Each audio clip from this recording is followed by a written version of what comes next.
Yeah, okay. You're right, it should be a voice vote. All in favor, vote, say aye. Aye. All opposed, no. All right, without objection, the circuit court judges have all been qualified that are on the list, incumbent judges. Okay, we now move to the General District Court judges. You have the list in front of you. Does everybody have a copy? No. If Okay. If any member wishes to remove a candidate from the block to be voted separately, please do so at this time. Mr. Chair, Senator Morrissey. Chair asked that you remove Pamela O'Berry from the block, Judge Pamela O'Berry. Okay. All right, without objection, Judge Pamela O'Berry will be moved from the block for qualification of incumbent judges in the General District Court. With regard to the remaining ones, all in favor of certifying as qualified the incumbent judges, with one exception, and who are currently on the General District Court. All in favor of that motion to say aye. Aye. All opposed, no. Motion carries. And does anyone want to vote separately for Pamela Berry? I'm sorry, Mr. Chair, I couldn't understand you. Does anyone want to vote separately for Pamela Berry, Judge Berry? If not hearing a motion, we'll move on.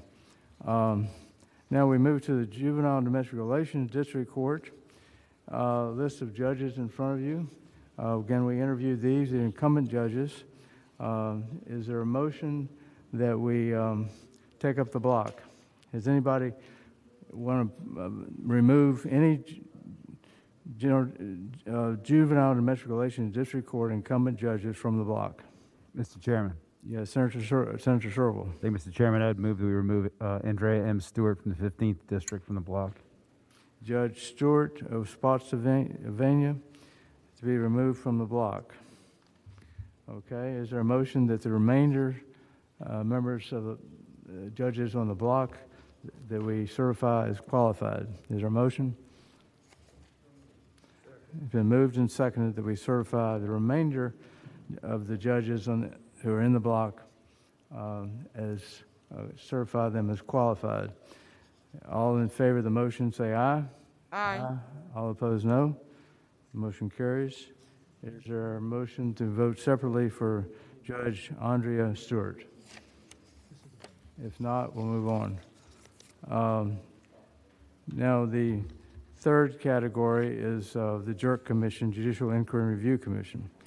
We've interviewed two of them, Honorable James E. Plowman and Terry M. Thompson. Judge Plowman to be a member of the JIRC Commission for 4 years, commencing July 1, 2021, and Terry N. Thompson of Chesapeake, a member of the JIRC Commission for a period of 4 years, beginning July 1, 2021. Is there a motion that we certify as qualified the individuals listed on the So moved, Mr. Chairman. on the docket? Okay, it's been moved and seconded. Senator Sasslaw seconds the motion to certify as qualified these incumbent. No, one is not an incumbent, I believe. One is an incumbent, the other's not. But is there a motion we move to certify the individuals on the list? All in favor of the motion say aye. Aye. All opposed, no. Motion carries. Okay. That takes care of the judges. The next category, we're going to the bills. And the first bill we'll just go down the list. Senator Reeves, you have two bills. One is Senate Bill 1119, law enforcement agencies, body-worn cameras. And I believe we passed this last year, if I'm not mistaken. Senator Reeves, you have Good the morning, floor. Mr. Chairman, members of the Judiciary. Yes, we did. Came out of the Senate 40-0, and thanks to the Chairman of Finance, we actually got it in the bill. It met its demise, or even didn't get a hearing over in the House. So I want to thank the leadership and those members that are on Finance for making sure we got this bill through, at least in the budget. This is an attempt to codify that so it goes beyond the budget itself, and we can allow these law enforcement agencies the opportunity to have additional funds to purchase body cameras. That's the bill, Mr. Chairman. I ask the committee for their favor. Okay, is there anyone else who'd like to speak for the bill? Or anybody have any questions of the patron? Mr. Chairman, Yes, Serville. Senator Serval. Can the patron just confirm this bill is identical to the bill we passed during the special session? It is, Mr. Chairman, Senator Serville, it is. Mr. Chairman, I'd move to report. Is there a second? Is anybody would like to say anything one way or the other who's in the public? If not, okay. We have a motion. It's been moved and seconded to report Senate Bill 1119, identical to the one we passed earlier, last year. All in favor of the motion, vote aye. All opposed, vote no. Okay. 14-0. The motion carries. Okay. Congratulations, Senator Reeves. Senator Reeves has another bill, 1129, Veteran Service Organizations, Paramilitary Activities. Senator Reeves. Thank you, Mr. Chairman. Members of the committee, in the comprehensive bill that was passed this summer that Senator Serville worked on and Senator Locke worked on with regard to paramilitary activities, unfortunately, honor guards for our entities in the Commonwealth, like American Legion, BFW, and some of those folks, Young Marines, all those folks that do these honor guards for Veterans Days and various other activities, were inadvertently scooped up in that legislation. This is an attempt to correct that, to allow those folks the opportunity to carry, usually it's 2 rifles along with American flag and Virginia flag and the unit of whatever they represent. So that's the summary of the bill, Mr. Chairman. All right, any questions of the patron? Are there any people who would like to speak one way or the other about Senate Bill 1129?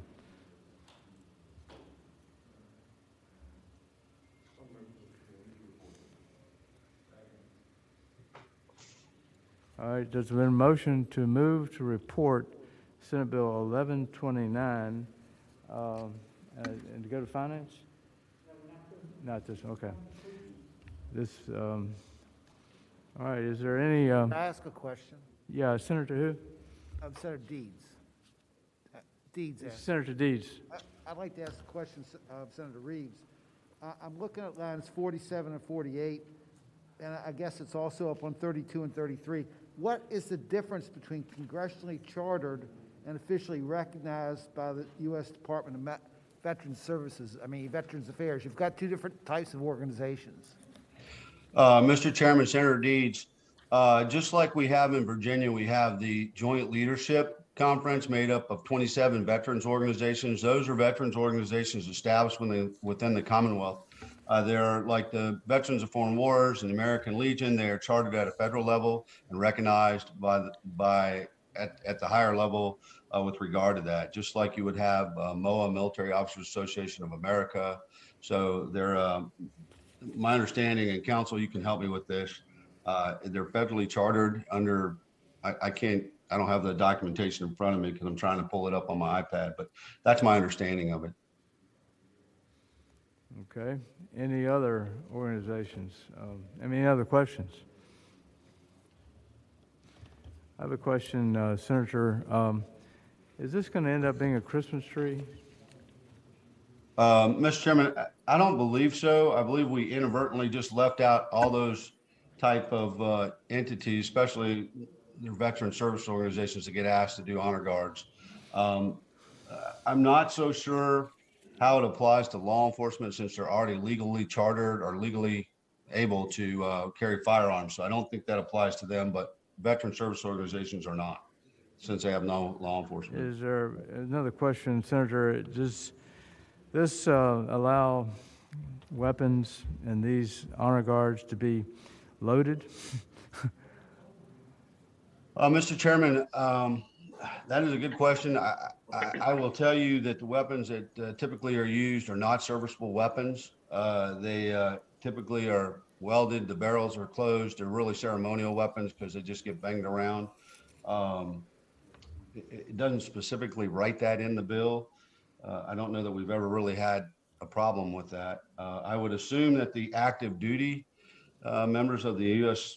Armed Forces, those are serviceable weapons because they have to perform burial duties with 21 gun salutes. So I really don't know the answer to the question. I could probably find out if it's that important. Okay, did that prompt any other questions? Mr. Chairman, Yes, Steve Benjamin. the question we had, and meaning no disrespect for Senator Reeves' intent, is whether this was necessary. 18.282, the first section, only prohibits persons from holding or brandishing a firearm in such a manner as to reasonably induce fear in another. The other section that is amended, 433.2, only applies or only prohibits the use of a firearm in furtherance of a civil disorder. And I can't imagine that these groups would ever use a firearm in either of these two manners. It just doesn't seem necessary. Mr. Chairman, if I may respond to Mr. Benjamin's comment. Yeah, this is not, I didn't just come up with this out of the blue. Our VSOs, Veteran Service Organizations, came up with it. They sought legal counsel. They ran it through the Joint Legislative Council, as well as the Secretary of Veterans and Defense Affairs. And so this kind of came up through the chain of command to me. I'm not a learned individual or have the legal prowess that Mr. Benjamin does, but I'm carrying the bill on behalf of those. If this does no harm, but absolutely clarifies, I think that might be beneficial for all those organizations that are out there. Mr. Chairman? Mr. Chair, Yes, Morrissey, Senator Morrissey? would you entertain a motion at this time, Mr. Chair? Yes. Mr. Chair, with regard to SB 1129, move to report. Mr. Chair? Okay, is there a second to the motion to report? Second. Mr. Chairman? Yeah, Senator Lucas? Senator McClellan? Chairman, I was in the queue with a question. Yeah, before Senator we- McClellan, go ahead with a question. Thank you, Mr. Chairman. Similar to Mr. Benjamin's question, but the way I read this bill, there's no limitation on the type of weapon or what it could be used for. And so this might be a question for council.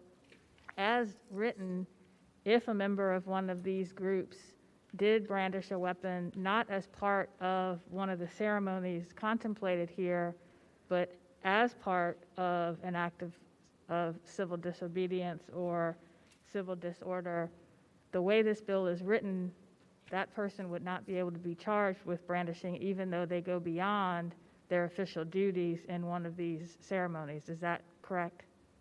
Mr. Chairman, that is correct.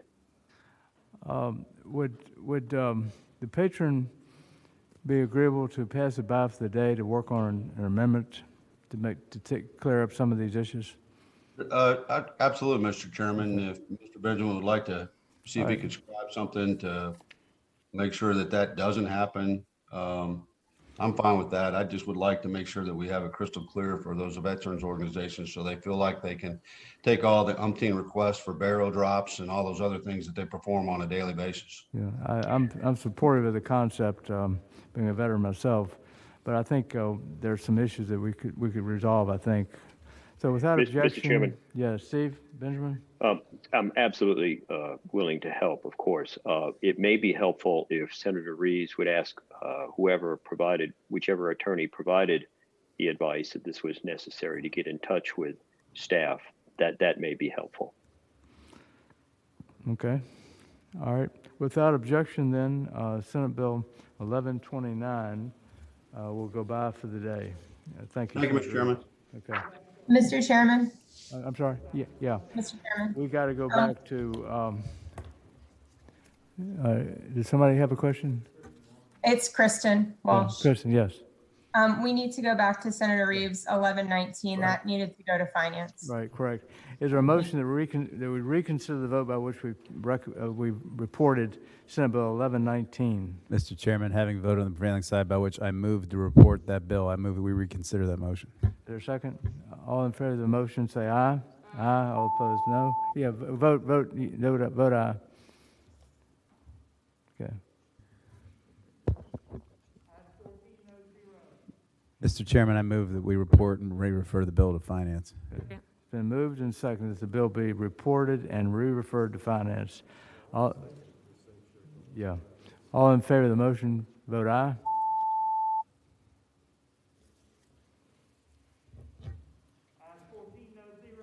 Ayes 14, no zero. The bill is reported and re-referred to finance.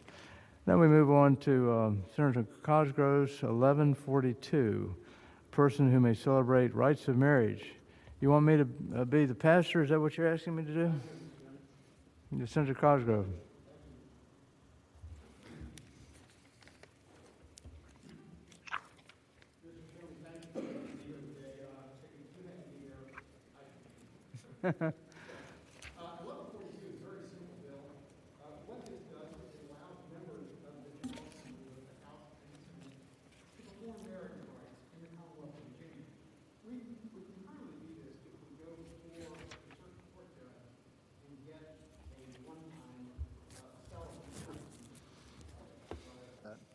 One-time celebrant license, which usually costs in the $100 to $150 range. I have numerous requests to perform marriages of folks in my district and even out of my district. And I believe that members of the General Assembly should be able to do this.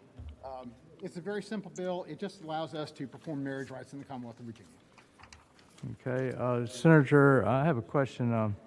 Nobody's asked me to be a marriage celebrant. I put in the bill that allows judges and so forth to be marriage celebrants, but I have no objection if somebody wants to ask me to be a marriage celebrant. Any questions of the patron? Mr. Chair. Senator Morrissey. Thank you. Senator Cosgrove. Yes, sir. Often accompanying a matrimonial ceremony is singing. Most of us are not blessed with your vocal cords. Is there any requirement in this bill that the officiant must also sing?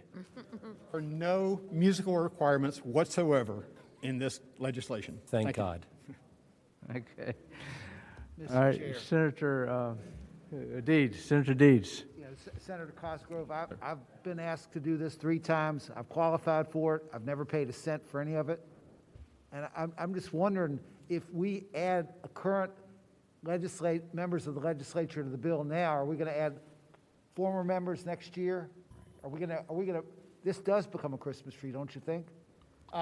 Senator Deeds, Mr. Chairman, Senator Deeds. Yes, Senator. If it could, I will promise you that I will not, add any ornaments to a Christmas tree. I have performed 4 marriages in the Commonwealth, but yeah, well, they're all still together. I performed 4 ceremonies in the Commonwealth, and it's cost over $100 each time. And the reason it's cost that is because the judge was willing to waive the fee, but I would not allow the judge to do that because if somebody else has to pay it, I should pay it. So that's the difference, I guess. Okay. Any other questions?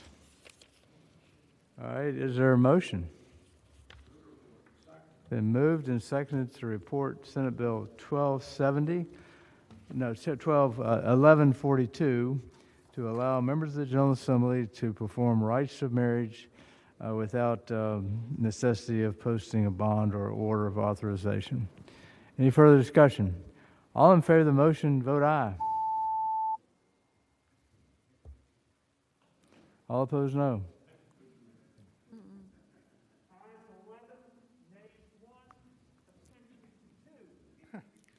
Could Senator Stewart explain his abstention? He handles the divorce part. Okay, the motion carries. Deeds and Stewart abstain. Conflict of interest. All right. Okay, the motion carries. Thank you, Senator Cosgrove. Now Mr. we have Chairman, I another have, one. Go for it. yes, Senate Bill Senate 1270. Bill 1270, eminent domain, notice of intent to file a certificate. Right. Yes, sir, Mr. Chairman. This bill is the same bill that I introduced last session. It passed unanimously through the Senate. Excuse me. It requires that localities who are going to do a quick take or a condemnation give adequate notice to the people who are going to lose their property. It doesn't change any of the law that allows for the taking of property, but it does advocate for giving more notice to the property owner. At times, basically, these actions have been taken, and the property owner has no idea that it's actually happened. So this is actually brought to me by one of the leading law firms in the Hampton Roads area, and I think it's just a good notification bill, Mr. Chairman. Okay, any questions of the patron? Senate Bill 1270, eminent domain, notice of intent to file a certificate. And it was reported at the Senate Judiciary Committee and passed by the Senate unanimously last year. Move to report. Mr. Okay, Chair. yeah, is Second. question, been moved and seconded that the bill be reported. Mr. Chair. Yeah, Senator, I can't tell, who? Peterson. Peterson, okay. Yeah, I just wanted, and it looks like this bill's in good shape. And I just wanted to point out that before land can be taken, notice has to be given, but your typical landowner doesn't know what that means. That's right, they don't. As opposed to the land will literally be taken, they'll no longer own it. Right. Any property they have can be seized. And so this will just basically better inform them. So I think it's a good idea. Okay, good idea. Okay, all in favor of the motion to report Senate Bill 1270 regarding eminent domain, vote aye. All opposed, no.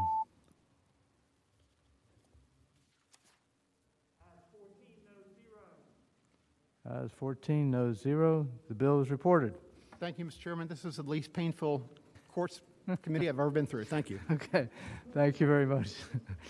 Okay, we move on then to Senator Stanley's bill regarding General District Court jurisdictions to increase the jurisdictions from $25,000 to $50,000 maximum for civil jurisdiction in the General District Court. It only applies to civil jurisdiction from $25,000 to $50,000. Senator Stanley. Thank you, Mr. Chairman, members of the committee. Actually, there's an amendment in the nature of a substitute. Okay. I'd move the amendment. It's moved, and do we have a copy of the amendment? Mr. Chairman, I've just uploaded it to LIS. It should be there for your viewing momentarily. Can somebody explain the difference between the amendment and the bill? Senator Stanley? Yes, Mr. Chairman, members of the committee. This bill, in its original form, upped the jurisdictional limitations from $25,000 to $50,000 in civil cases in the General District Court. The amendment in the nature of the substitute limits those to matters of personal injury, property damage, and one other that escapes me. But it pares it down basically to those three circumstances rather than just being across the board $50,000 for all actions. Mr. Chair. Yeah, somebody have a question? Well, Mr. Chair, Yeah, Senator McClellan. not on the bill, but where exactly do we find the substitute on LIS? I just refreshed and don't see it. Yeah, it's not populating. Yeah, I'm working on it right now, Senator McClellan. Sometimes it takes a few minutes, but I'll let you know as soon as I see it up. Thank you. Mr. Chair. Senator Sherrill. Peterson. Peterson. Can I ask a question of the sponsor? You may. All right. Let me ask Senator Stanley, how does this deal with a situation where somebody wants to remove a case? So I may file a case that's less than $50,000. What prevents the defendant from removing it? Mr. Chairman, I'd answer the gentleman by saying I don't think that this bill interferes with that at all. Yeah, Senator Peterson, I don't believe removal is authorized anymore. It's not. Got rid of that. Mr. Chair, Senator Morrissey. a question for the patron, Mr. Chair. Senator Stanley, how long has the $25,000 threshold been in existence? Mr. Chairman, I'd answer the gentleman by saying I don't really know, but as long as I've been an attorney, I can. No, it was I'll about an- 10 years ago. It's Years ago? Okay. 2011 when we moved from 15 to 25,000, 2011. One follow-up question, Mr. Chair. Yes, Senator Morsi. It strikes me that this bill is practical in the sense that it would free up more room in the circuit court for other civil cases if we could do this. Is that one of the reasons for this bill? Mr. Chair. Senator Stanley. Mr. Chairman, I'd answer the gentleman in the affirmative. Right now, because of the pandemic and because of the suspension of jury trials, and there are very limited circuits that are engaging in jury trials that have passed muster with the Supreme Court, we've got an enormous backlog of not just criminal cases, but also civil cases. I can tell you that many of the cases that I've had have been kept to 2021, some of them not even having trial dates yet, based on this pandemic. So what this seeks to do is alleviate some of the pressure that has now built in the circuit court, but it also is to increase the ability to have access. A lot of times, as we understand in the judicial system, circuit courts that involve discovery can be very expensive. Usually, it is rare when someone goes in pro se, wherein we see a lot of people who go into the court systems and the general district court systems for civil court. Look at me, here I am, and so giving that kind of access, civil access for people in the general district court, I think is necessary, and it's a good thing. Thank you, Mr. Chair. Mr. Chairman. Senator Shervill. Thank you. First of all, Mr. Chairman, I just note that it's I think it's good that the camera was only showing the top of Senator Stanley's head, which is the best looking part of him, but his hair. But Mr. Chair, I have a question for the patron. So, Senator Shervill. thank you. And I there's no question we have a problem right now of cases not being heard. I just tried to set right now in Fairfax County Circuit Court, they're setting jury trials, civil jury trials for 2022. Same thing in a lot of other of our jurisdictions, and so cases aren't moving, and these smaller ones are ones that are probably easier to resolve, and so I appreciate the intent.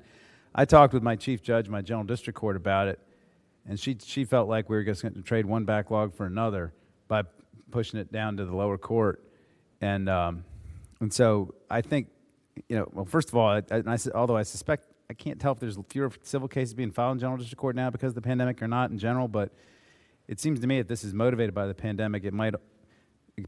Should potentially be limited to the state of the emergency, or at least cases filed during the state of the emergency. Or one other thing that's always bothered me is that ever since we changed the requirement that insurance companies don't have to post bonds, that they often just treat general district court like a free round in a deposition or something, and they just appeal it to circuit court because they don't have to post any cash to deal with their appeal. And so it's not really clear to me you solve the problem unless you make them post some cash if they want to appeal it. So there's a couple different issues wrapped up in this that I think maybe we ought to talk about a little bit, maybe fine-tune this some. Mr. Chairman, I'd answer the gentleman by saying if he notices that on the substitute, lines 50, 51, when he talks about trading one burden of the calendar for another, from one court to another court, this is limited in its scope to personal injury, personal property claims, and wrongful death. And so it's not going to create a gluttony of cases in the general district court. Rather, it's these three specific things that would allow for a jurisdictional, the amount to exceed what it is now, which is $25,000.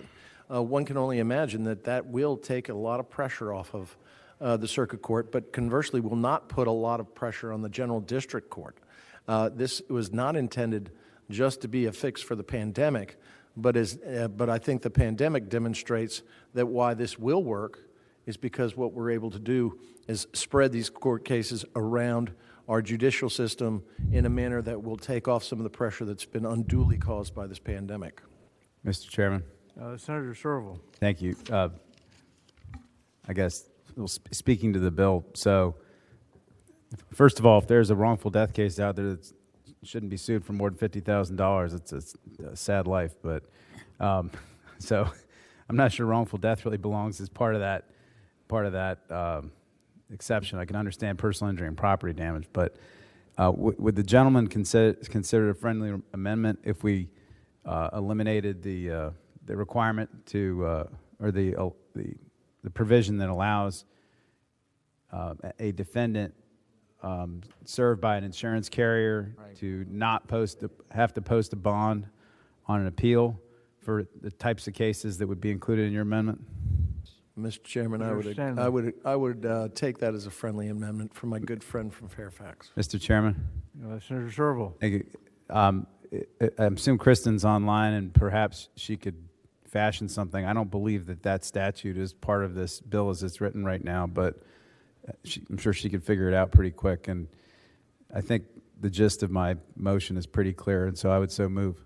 Second. It's been moved and seconded.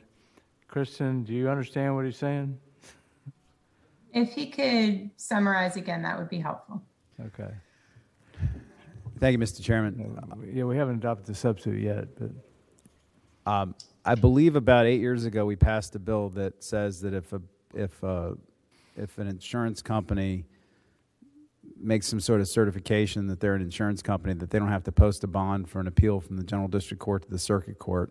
And I could probably find that statute really quick if I took about 2 minutes searching. But the idea is that in any case involving either personal injury or property damage, that provision could not be used.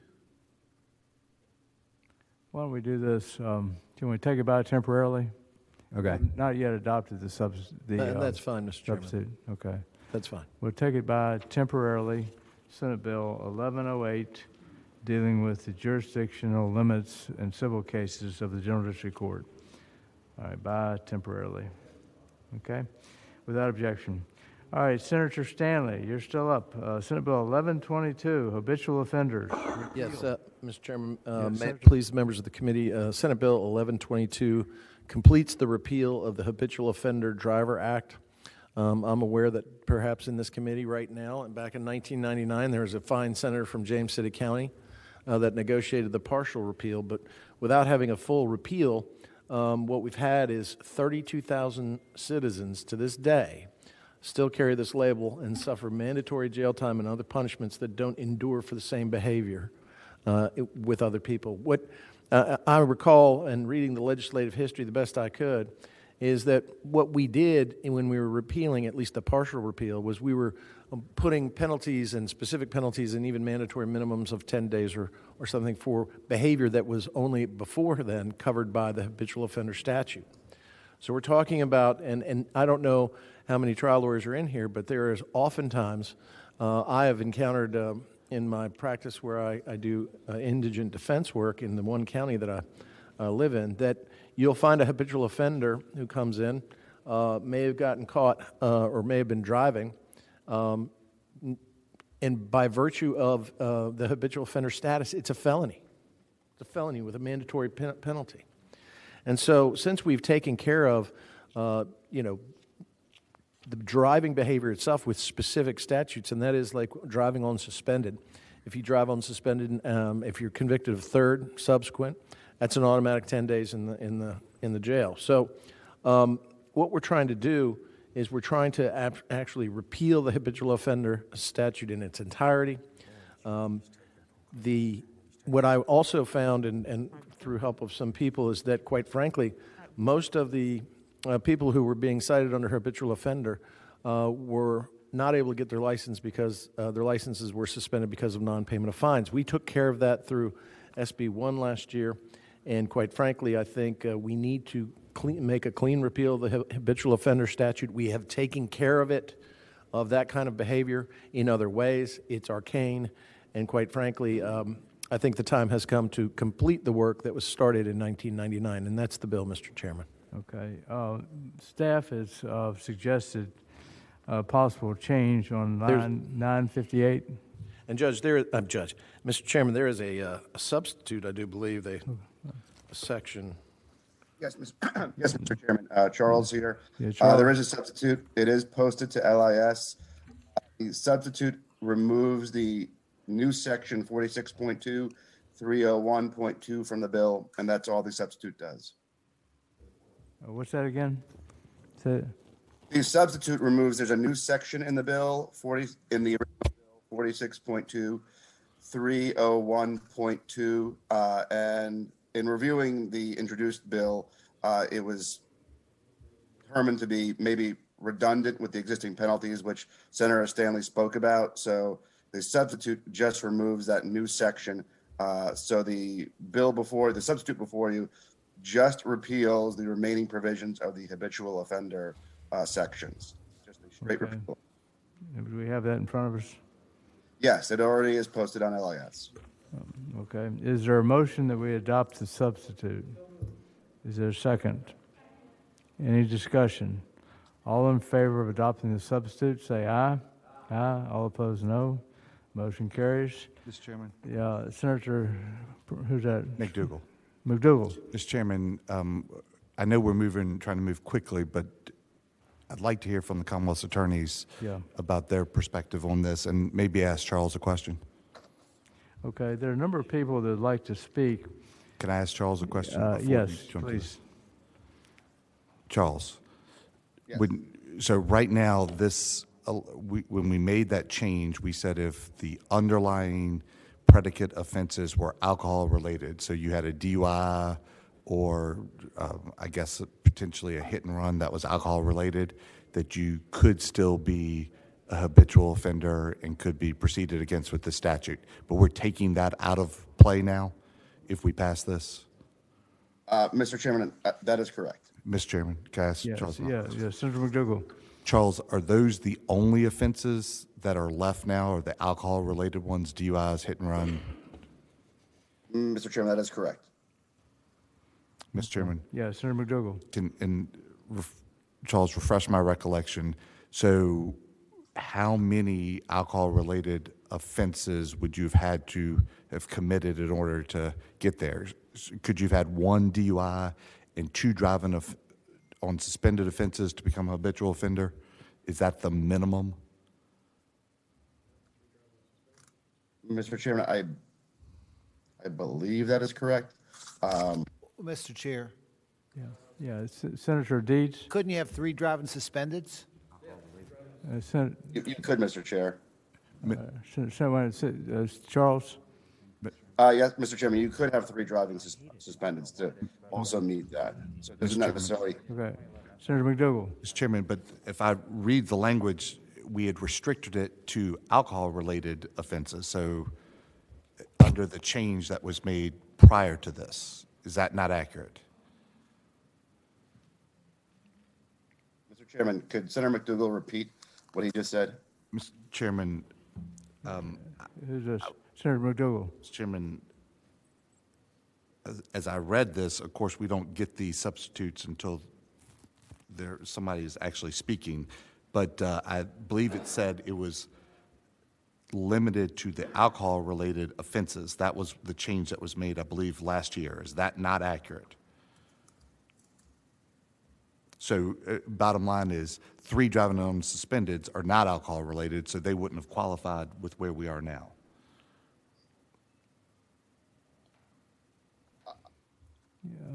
Charles.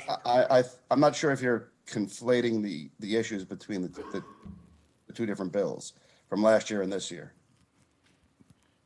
Mr. Chairman, Senator McDougal. because we didn't get the substitute before 60 seconds ago, that's what I'm trying not to do. So Charles, can you tell me under this one, if you had prior DUIs or hit and runs or alcohol related, are we now saying that that person is not habitual offender?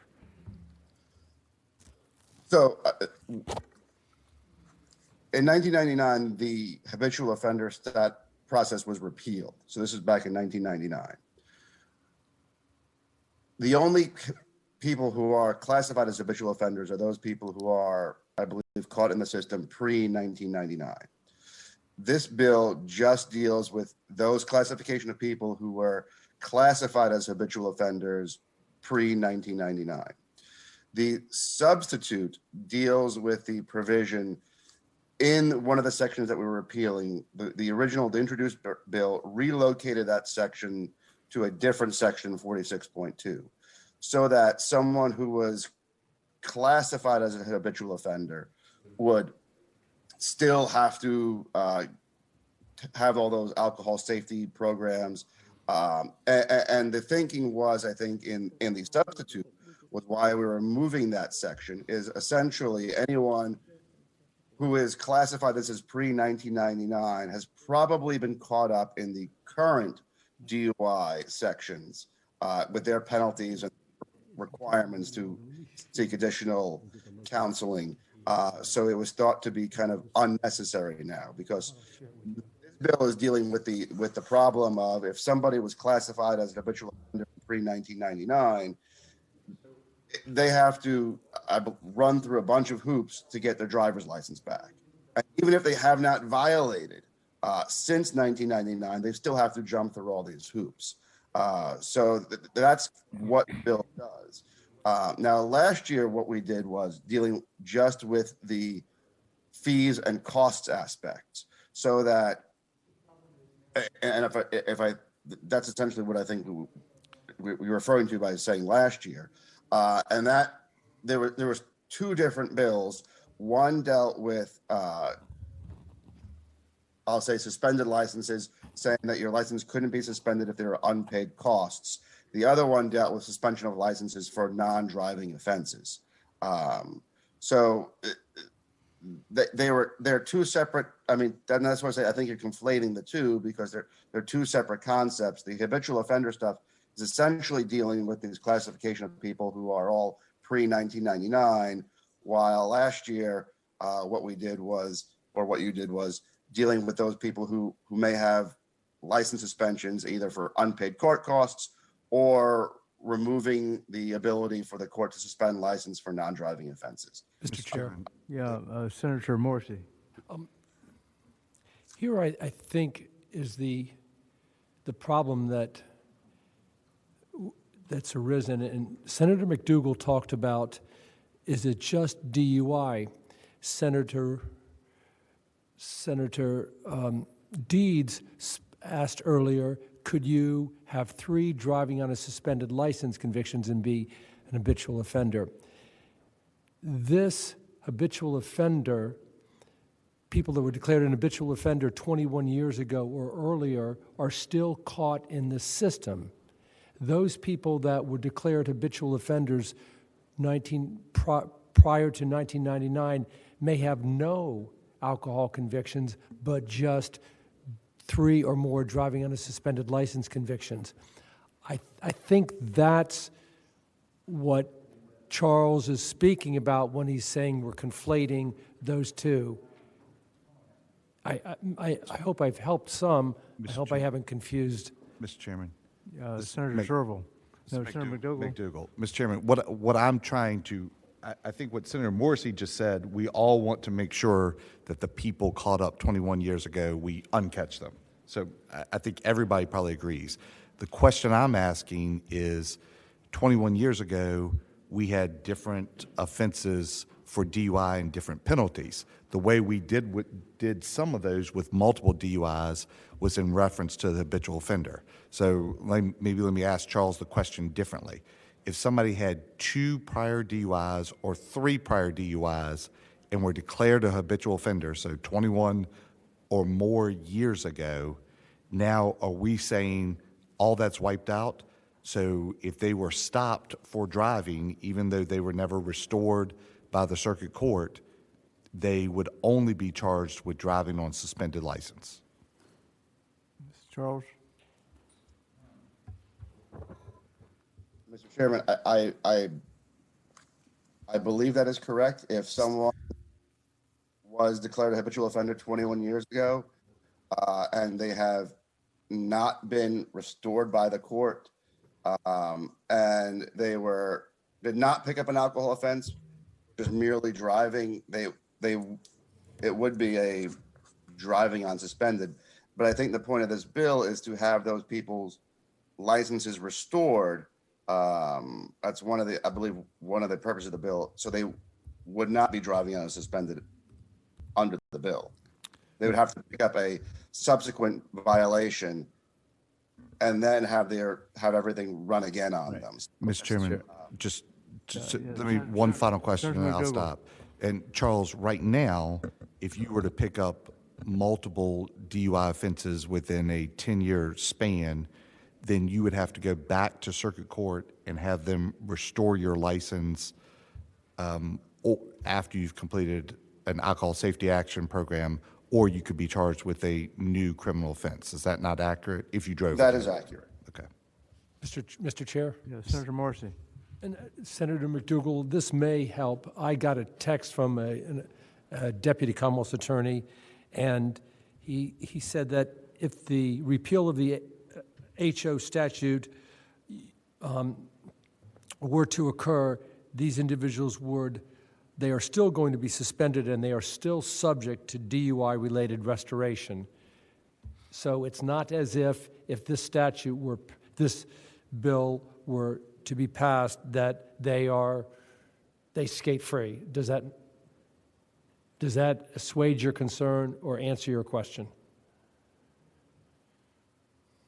Senator Morrissey, Senator McDougal, I believe. Here's a question to Mr. Chairman, that is directly my question. I'm just not as convinced right now because I know that 21 years ago, third DUI offense was not the same penalty as it is now. So that's why I was trying to ask it. Mr. Chairman, I think... Mr. Chairman, Surville. Yeah, Senator Surville. Thank you. Mr. Chairman, I know that this in part involves, speaking of the bill, in part this involves DUI, and DUI is a very serious crime, and somebody who's committed 3 DUIs probably has a significant drinking problem. But I think it's also important to remember that the habitual offender system also applied to anybody who had 3 driving on suspended convictions, or you could have 1 DUI and 2 driving on suspended convictions. And my suspicion is at this point, we're now 12 years, 21, 22. Yeah, 22 years post repeal of this system. And if there's anybody who's still classified as an HO at this point, they're probably not even driving a car, thinking about driving a car. So we're talking about a very small population of people. They're going to still be suspended.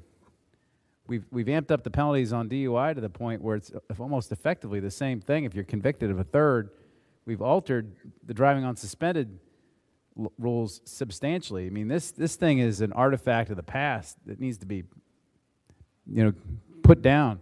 So I think I don't see any risk at all from what we're trying to do here, and I think it's a good idea. It's something I was thinking about putting in myself. Mr. Chair, if I can, Charles Quigliotto. At least, and this may help Senator McDougal, in the third enactment clause on lines 10, in the third enactment clause, the last sentence of the third enactment clause, nothing in this act shall require the commissioner to reinstate a person's driving privileges if such privileges have been otherwise lawfully suspended or revoked, or if such person is otherwise ineligible for a driver's license. This just deals with restoring a license if a person is declared an habitual offender and that is the sole reason their license has been suspended. Have any other reason for license suspension, their license will remain suspended. Okay, I think we've already adopted the substitute.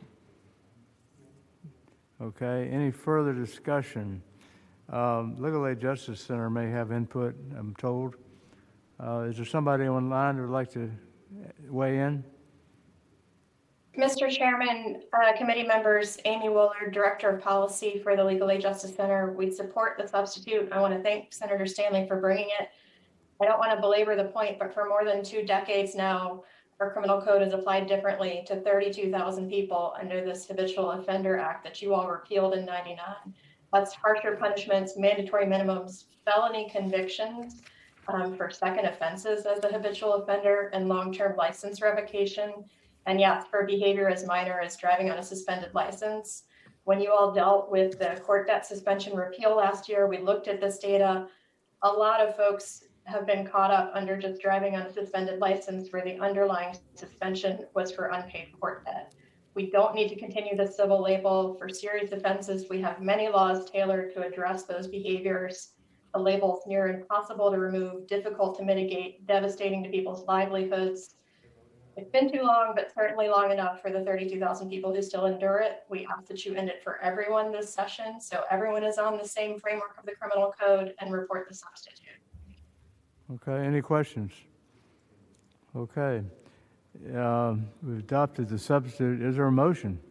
Move to report. It's been moved and seconded that the substitute be reported. All in favor of the motion, vote aye. All opposed, vote no.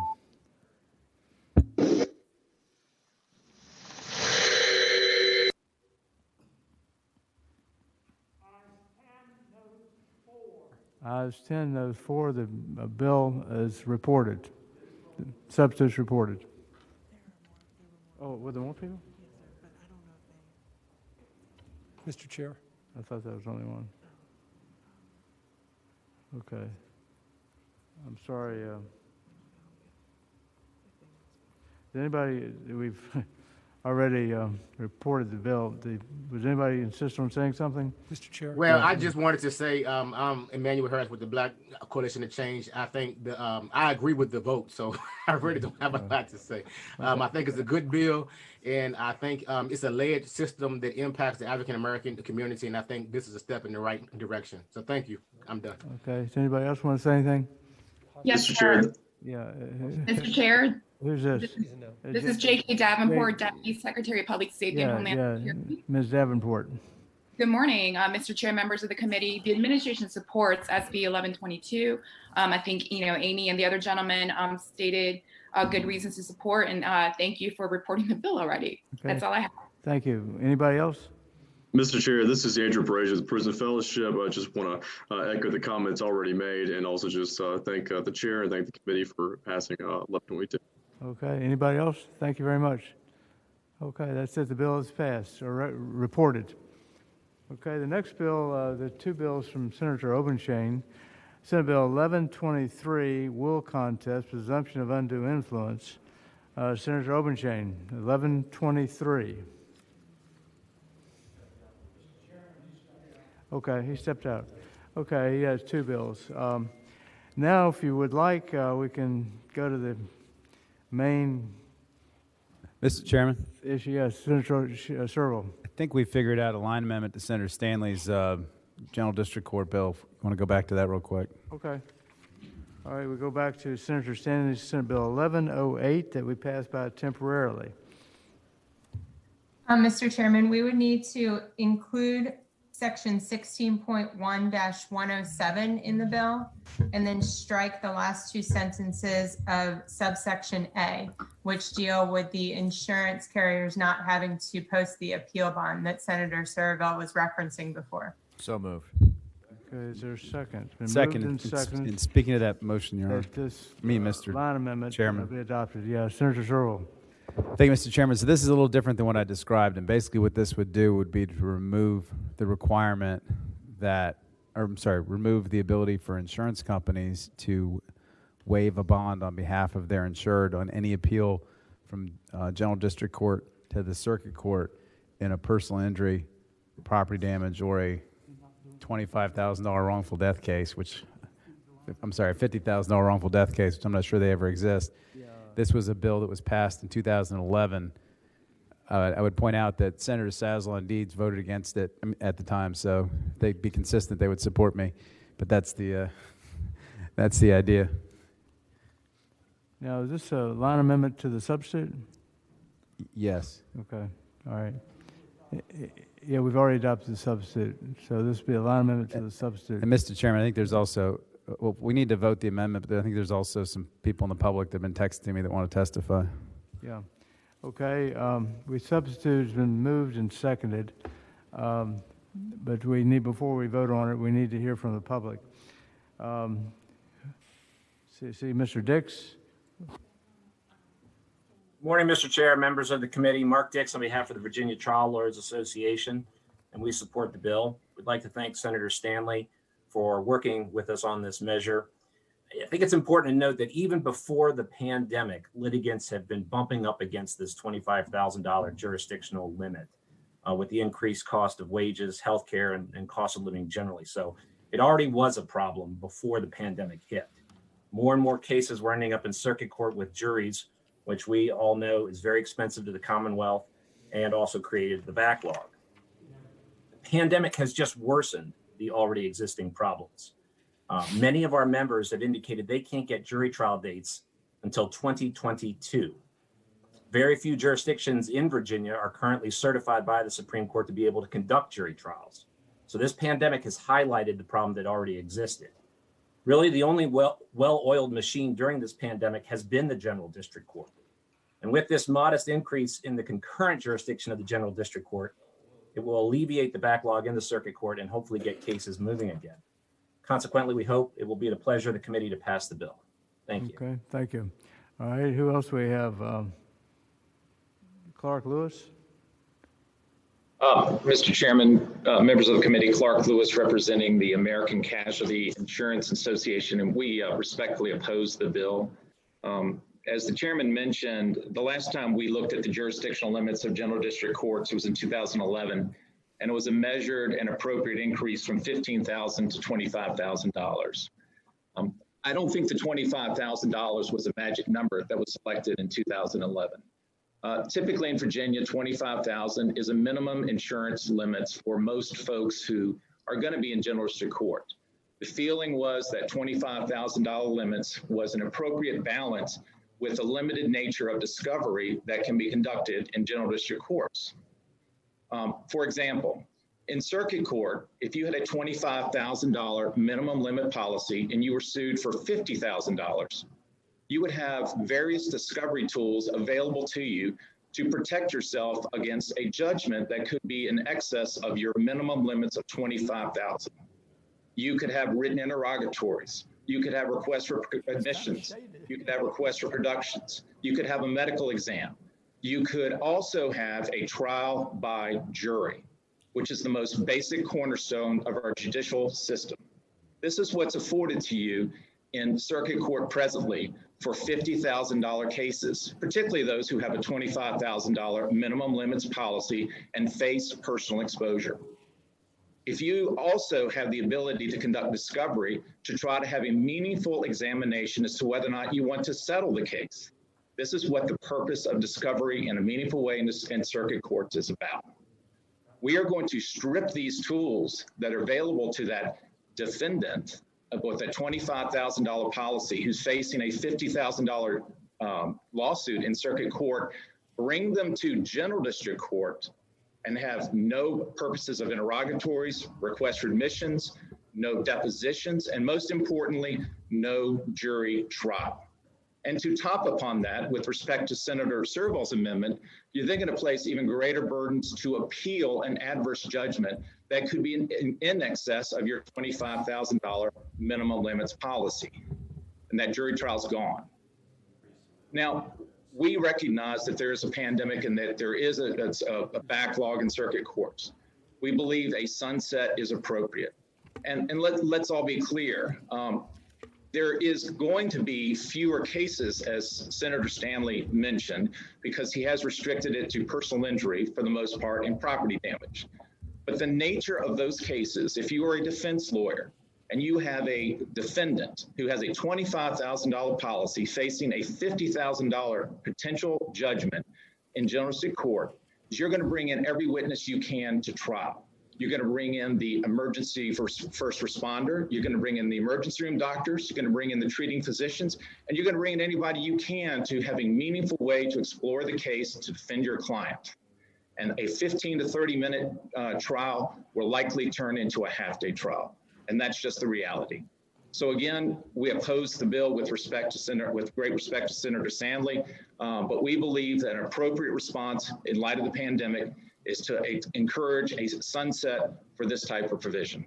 Thank you, sir. Mr. Chairman, Clark, before you disappear, I appreciate your comments, and I admit I'm conflicted about this bill for a couple of reasons, but the reason that you brought up was not one of them. That is the delta between the $25,000 minimum limits and the $50,000 jurisdiction. I'm curious as to whether your concerns would be alleviated were we to simply raise the minimum limits to $50,000. Really Brilliant. Senator, I think it's Senator Obenshain. I know it think- sounded like Senator Servell, but it wasn't. You know, the reality of the law today is it's $25,000. The great majority of cases that this bill will affect in the next year or two will be minimum limits policy. If, for example, I know the minimum limits issue is on the table again this year. Let's say, for example, it passed. Those cases, the limits, the policies will be written beginning July 1. The first accident could take place on July 2nd. You have to have a level of treatment, you have to find a lawyer, you have to recover, and then you have to get into general district court. We are well into next year before we have the first general district court under a new insurance higher limits. The vast majority of cases that are going to take place in general district right now are people who thought they had all these protections in circuit court, depositions, right to jury, and they're going to get hauled right into general district court under a $25,000 minimum limits policy. That is the reality for the next 2 years. I think this is the proverbial cart before the horse. We should take on, to answer your question, the insurance limits policy first, see where it shapes out in this session, and next year deal with the general district court issue. I think that's the appropriate path, sir. Okay. Anybody else have any questions? Let's see, Andrew Kirkner, is that right? Yes, Mr. Chairman. Andrew Kirkner on behalf of the National Association of Mutual Insurance Companies. To keep my comments brief this morning, I would agree with Mr. Lewis's statements. Certainly think at a minimum it would be appropriate to wait and see what happens on the minimum limits increase proposals. But as another position, I think including a sunset provision into the bill would be appropriate because part of the rationale, stated rationale for the bill is the increase in pandemic. I wasn't planning to testify on this bill this morning, Mr. Chairman, but I do think it's appropriate to spend just a second on the amendment that's been put in. At the risk of overstating it or understating it, I should say, I think the rationale for requiring an appeals bond is twofold. There's two rationales. The first is to ensure that the person appealing can make a payment, and the second would be that we can, track down the person making the appeal. The reason that insurance companies were exempted from that law, again, at the risk of overstating it, is that it's pretty easy to find an insurance company and they are not going to go insolvent, both as a practical matter and then as a matter of law with guarantee associations and required reserve requirements. So the amendment, Mr. Chairman, would really just be an added cost, both to insurance companies and ultimately to Virginia's policyholders. So without speaking to the substance of the threshold itself, the amendment we would be strongly opposed to, Mr. Chairman. Thank you. Mr. Chair. Senator Peterson, no, Senator Serval. Peterson, sorry. Are we speaking to the amendment? Yeah, we're speaking to the amendment. I want to speak in favor of the amendment, and I was on this committee and I was on the Civil Laws Subcommittee when that amendment was adopted, and I did everything I could to stop it. It basically gives insurance companies a pass over what every other corporation or person in the Commonwealth has to do when they lose in general district court, and that is post a bond. And it's one of the reasons why you actually have to hesitate before you appeal to circuit court. Right now, general district court cases really don't mean much in personal injury context because you can win and the insurance company can just appeal it up without a bond, unlike everybody else. So this amendment's actually probably more important than the bill.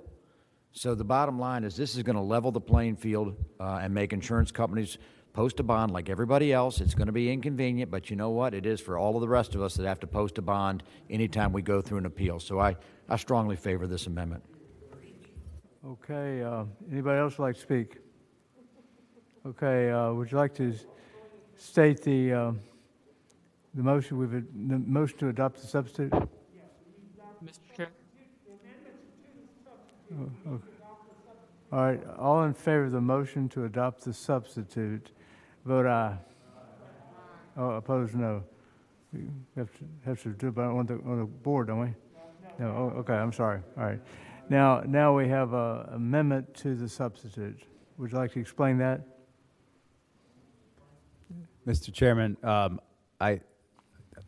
Ms. Walsh already explained the amendment, but it's to strike the ability for an insurance carrier to waive a bond It's an amendment. I forget the code section, but she struck the sentence that we added in 2011. The motion's been made and seconded to adopt the amendment to the substitute. All in favor say aye. Aye. All opposed, no. There's a motion on the bill, the substitute as amended. Mr. Chairman, Finance asked for the bill, so All right. the motion would be to report and re-refer. I'm sorry, thank you. So a motion to adopt the amended substitute and re-refer to finance. Mr. Chairman. That's the motion. Is there a second? Can I, Okay, all in favor of the motion? Mr. Chairman? I'm sorry, go ahead. Could I just say something? Yeah, Senator Obershine. Yeah, just a word. I'm going to vote for this, but a word of caution. We're looking at expanding the jurisdiction of the Court of Appeals, giving them appeal of right in every civil case.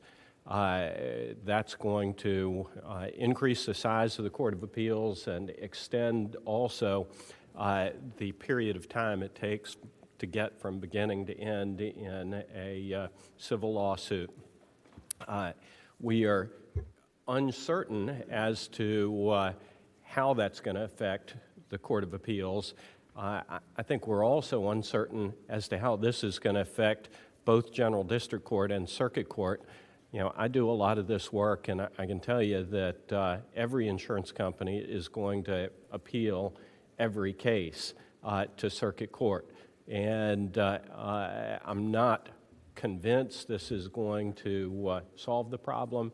I'm not convinced it's going to really relieve a lot of the pressure. I think it is going to add some more uncertainty to the budget picture for our court system, the circuit courts, and with respect, I know Senator Morrissey and I have a difference of opinion about the impact of his legislation on jury sentencing is going to have as well. We're just adding a lot of uncertainty to the caseloads for our courts, and I just hope that if we pass this and as we continue to look at this, we're going to be ready to pony up what's going to be required in order to be able to keep our civil justice system rolling, whether it's additional circuit court judges, general district court judges, clerks, and administrative staff. I've just been advised before we vote, we have a member of the public, Chai Love. Please go ahead, Chai Love. Is that correct? Yes, I just wanted to say that I do support this bill. That's all. Okay, thank you very much. Are you ready to vote? All in favor of the motion to report and re-refer to finance, vote aye. All opposed, no.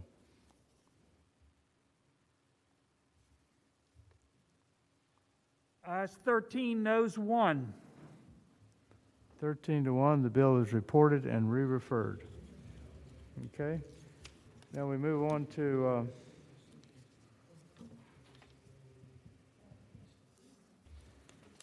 on the docket to Senator Obenchain. You have two bills.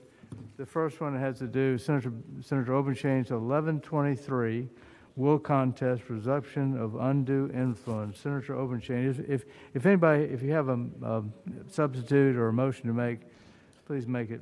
Otherwise, we'll just hear the bill. I have no substitute. Okay. This bill is one that it is a successor or an evolution of a bill that was introduced last year. The bill passed this committee with a strong majority, passed the Senate, and it deals with financial exploitation of elders, particularly in connection with will contests. And, one of the most significant threats to vulnerable elders is financial exploitation. And there are a lot of ways that elders can be financially exploited. The most efficient, from the perspective of the exploiter, is just steal everything they've got, steal their estate. And that has happened with increasing frequency, particularly during COVID, during a time in which elders are more isolated than ever, more dependent upon caregivers or somebody who they have to lean on, and it creates an opportunity for people to take advantage of. Right now, Supreme Court of Virginia has long established a presumption for cases of undue influence. I mean, it's a little bit like premeditated murder. When somebody conspires or schemes to steal somebody's estate, they typically aren't telling people about it. They do it under cover of darkness. And as a consequence, it is very difficult, if not impossible, to prove undue influence has been exerted by direct evidence. And it most often needs to be proved by circumstantial evidence. And the Supreme Court of Virginia established, like a lot of courts, a test for or three elements necessary to be proved in order to create a presumption that undue influence was exercised that resulted in this will. One is that there was a pre-existing will that did something different. Second was that the person who signed the will is mentally feeble. And third, that the new will was procured by somebody who benefited from it, who stands in a confidential or fiduciary relationship with the testator, somebody that they have to rely on. And if you prove those three things, there's a presumption of undue influence that arises. Now, and for non-lawyers in here, this is is a little bit down in the weeds, a lot down in the weeds, but there are two competing theories of how presumptions are applied. One is that once a presumption arises, that the burden of persuasion shifts to the other side. So I've proved this, that these elements exist, and then the burden of persuasion shifts to the proponent, the caregiver, or the person who stood in that confidential relationship to show that indeed this is a true will, that no undue influence was exerted, and that you should believe this is the will of the decedent. That's one theory, and that's the theory that I think most people think of, and it's a theory of presumption that applies in other areas of Virginia law. But the way the Supreme Court of Virginia has applied this is there's a competing theory that a presumption, once it arises, is like a bubble. And any evidence at all that the will was in fact the will of the testator, that pops the bubble and it just disappears. And there's no presumption whatsoever that survives after that. So what this bill does is just simply says that if those circumstances exist that raise the issue of whether this was indeed a will that was voluntarily made, that it should be the person who stood in that confidential relationship who has to present evidence to convince a jury that this was indeed the will. Under the current standard, it's virtually impossible to prove by circumstantial evidence that a will was procured by undue influence. Now, this bill passed last year in a slightly different form, and when it got to the House, the Virginia Bar Association Trust and Estate section said, whoa, we didn't realize what was going on here, and we understand the problem, but we want to work with you over the next year to see if we can address it. And out of respect for the bar, I said, okay, fine. And I asked that the bill be carried over for the year, notwithstanding the fact that it was rolling through the General Assembly so that we could make sure that we didn't do anything improvident and that we worked together. So fast forward, the bar had one telephone conference with me in June during which they said, we understand the problem and we understand the competing theories and we think we can work with you. I heard nothing from the bar, and then as bills were being drafted, I did the research. I revised the bill to make sure that it didn't overreach, and the bar came back and said, we're still opposed to it, and they sent me exactly the same memorandum that they sent to me last February when they asked the bill to go by. Did not even look at the issues we raised in June, did not even look at the new bill that was drafted. This is a serious problem. And I understand that the wills, trusts, and estates section of the Virginia Bar Association are predominantly will writers. And they want to protect the wills that they write. And I get that. But we also have an epidemic of elder abuse and financial exploitation. And we're sending people to prison for petty larceny, for grand larceny, for $1,000 or $2,000, but you steal $2 million or $5 million in the life savings of somebody, and it just disappears.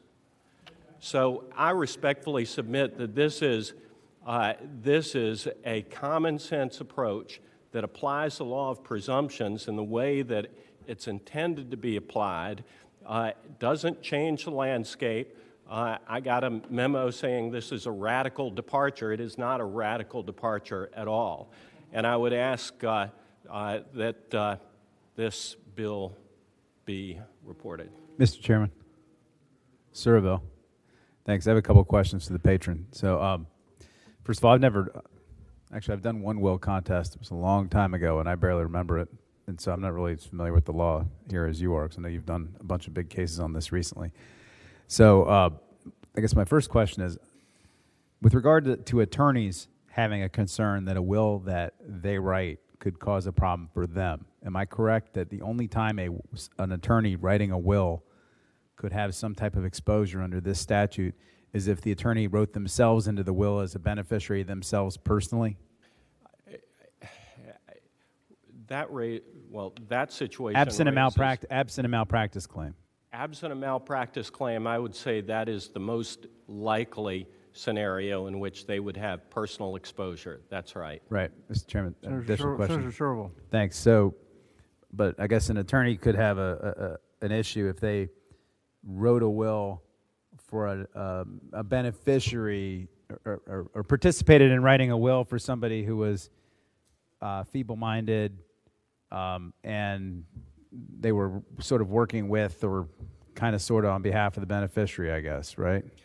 Yeah, it is the responsibility of a lawyer to take appropriate steps to make sure that they are not participating in a scheme of undue influence. I mean, if the primary beneficiary is the one who made the appointment or who called and said, my employer, John Smith, wants you to rewrite his will and name me as a beneficiary, that should send off all kinds of red flags. And an attorney who writes that without taking appropriate actions to ensure that that is indeed the intent of the testator, that attorney may well have some problems and should have some problems. It's easy to address it. You make sure that the testator comes in by themselves, that the beneficiary who made the appointment or communicated, isn't there influencing them, that questions are asked about whether that is their intention, and if they're mentally feeble, perhaps that a mental status evaluation is actually done. I had a situation where they actually brought in a psychologist to do a major mental status evaluation before the execution of a will recently. Mr. Chairman, for the question. There are members of the public. Senator Sherwood. Thank you. Just but I think what you just said is that a reputable attorney, and one that's good and prudent and that would be perhaps pulled into one of these situations, has a lot of means at their disposal to prevent this situation from arising or take steps that would sort of document the file, prepare the situation to avoid them from ever being accused of participating in an undue influence scheme if they were to do the kinds of things you just described, right? Yes, that is correct. All right, there are members of the public who would like to weigh in. Okay, at this point, Jeff Palomore or Mr. Chairman? Zizzo, yeah, Allison Zizzo, is that right? Yes, that's correct, Chairman. Thank you. My name is Allison Zizzo. I'm here on behalf of the Virginia State Bar.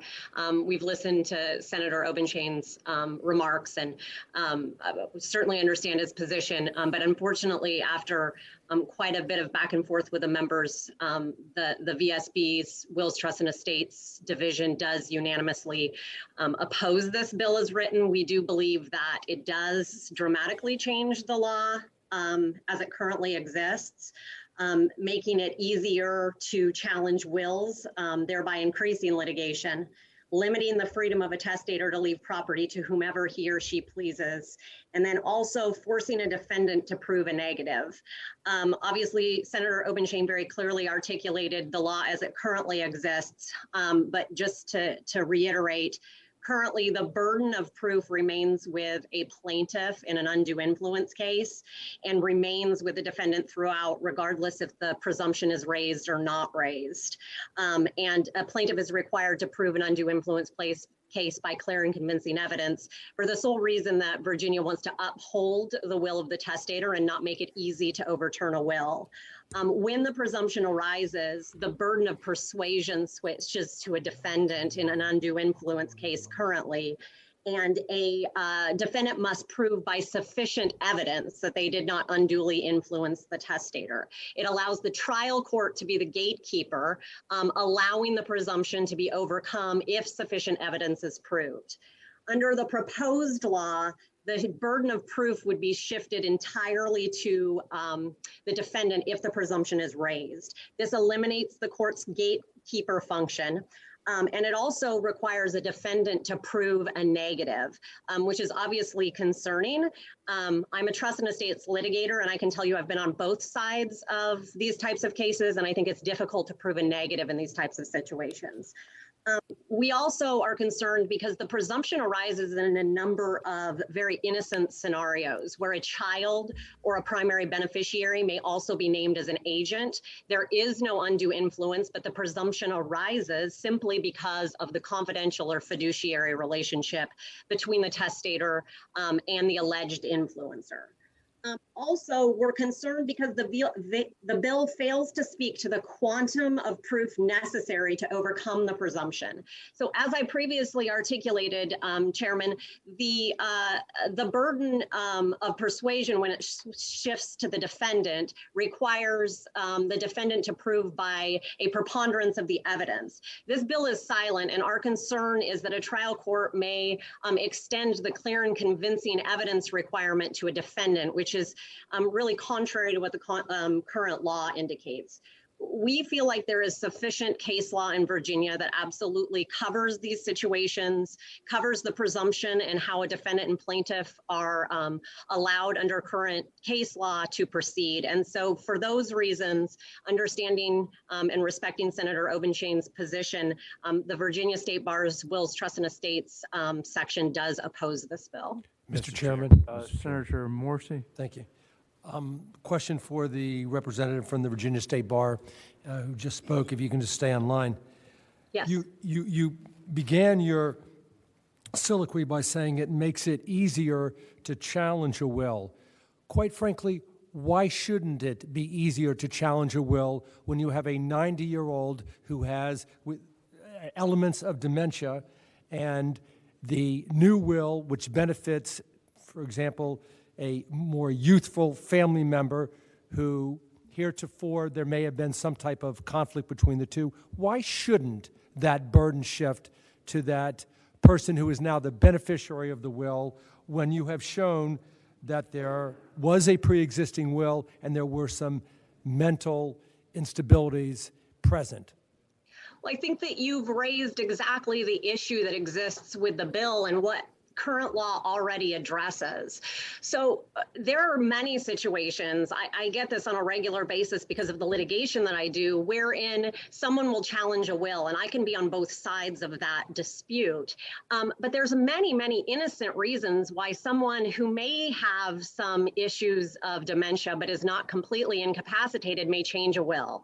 For example, I've been involved in a case in which an agent who is the son and who had taken care of his mother for years and years and years as an agent, the mother wanted to reward him by changing her will and giving him a portion of her estate. Sat down with a reputable estate attorney, went through the process, and did change the will, and everyone felt that the person had capacity. Well, an unhappy sibling then filed suit.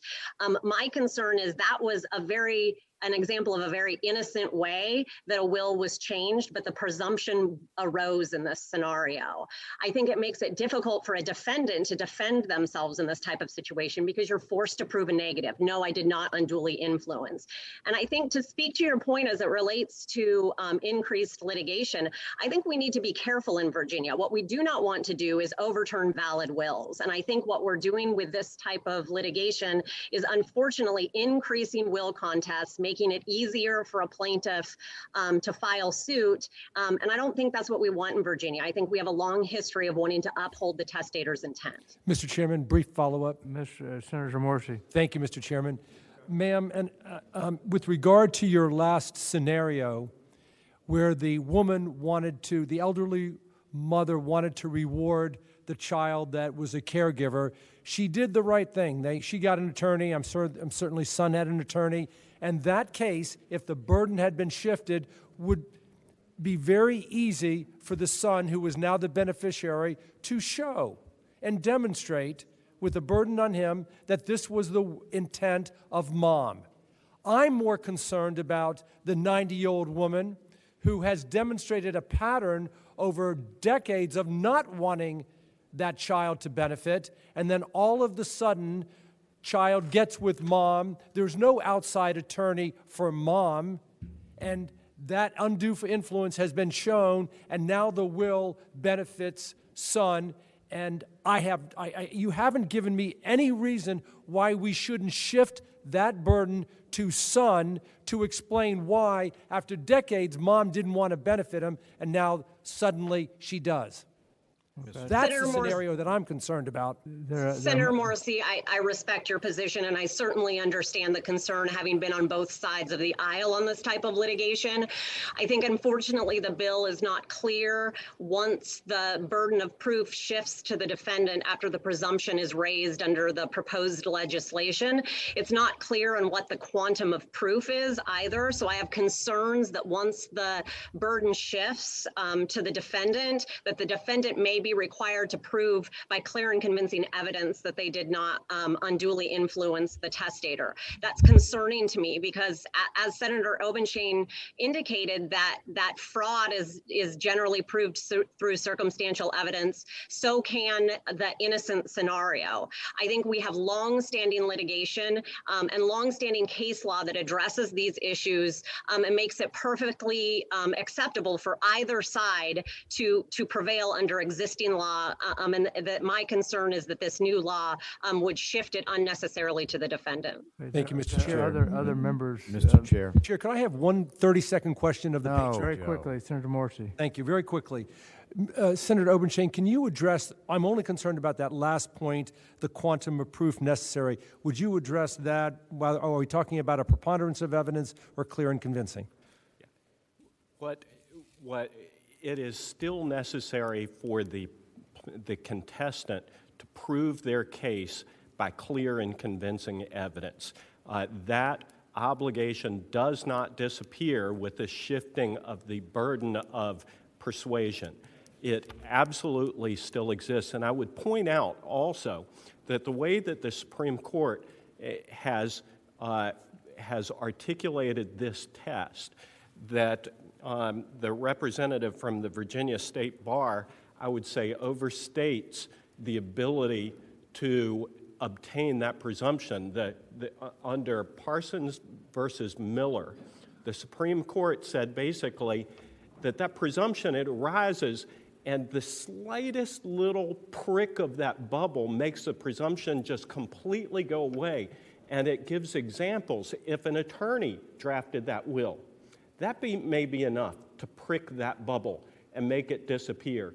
If a notary notarizes the will, that may be sufficient to prick that bubble. So I'm not concerned about the conscientious lawyers. It is okay. And frankly, if a lawyer can testify that they have undertaken precautions to prevent undue influence from having taken place, they're going to win that case. But if some slipshod lawyer who just has their secretary write a will because somebody called in and said, change Joe's will, and Joe comes in and signs that will without the lawyer even being there, and it's notarized, that may be enough to prick that bubble and make that presumption just absolutely disappear, and that's just wrong. Okay. It's open season on old people. Okay. Anybody else? We got other people who want to speak. Is this Peterson, Senator Peterson? It is Peterson. I had a question for the lady from the, was it the Virginia Bar Association or the? State Bar. State Bar. Trust and Estate Section. Yes, sir. All right. I guess my question is, and I also have been on both sides of will disputes. I've defended them. I've tried to invalidate them. But if we're going to have a presumption in statute that certain conditions are met and there's a presumption, what is the point of even having a presumption if it doesn't shift the burden of proof? I don't understand why we even have the concept if we're not going to shift the burden of proof. So under existing case law, I think I understand your question, Mr. Senator, but under existing case law, the burden of persuasion shifts under existing law, but not the burden of proof to the defendant. I think that there's sufficient, and I think the Virginia State Bar agrees that there is sufficient case law that that deals with the shift in that burden. I mean, I understand your point that generally when a presumption is raised, it shifts the burden of proof. In this case, it simply shifts the burden of persuasion. I think it works perfectly fine as is currently written. Okay, we have some members of the public who would like to speak. I think that was the Virginia Bar Association, not the Virginia State Bar. Okay. If she would which is it? Virginia State Bar or Bar Association? Which is it? Bar Association. Bar Association, okay, not the Right. State Bar. There you Okay, we have several other people who would like to speak. Jeff Palmore. Mr. Chairman, members of the committee, Jeff Palmore on behalf of the Bar Association. I think Ms. Zizzo said it well, and I don't want to duplicate testimony from the BBA. Just wanted to touch on some of the procedural issues that Senator Obenshain brought up. We certainly left last session planning and intending to help work on crafting a solution that would address these issues. As the Wills Trust and Estates section legislative committee met over the summer and the fall, it was the unanimous recommendation of the section that the existing case law sufficiently addressed these issues and that there was not a need for a legislative change. And I do concede that we didn't do a good job of communicating that back to Senator Obenshain, but that is the recommendation of the Virginia Bar Association today. Okay, Thank any you. questions? Hassan Ahmad? Hassan Ahmad from the public? Are you here? Is anybody else from the public would like to speak? Okay, is there a motion? I move to report. Been moved and seconded that the bill be reported. Mr. Chairman? Yeah, Senator Morrissey? I just need 30 seconds to speak to that motion. Very quickly. I will. How about 15 seconds? All right, 15 seconds.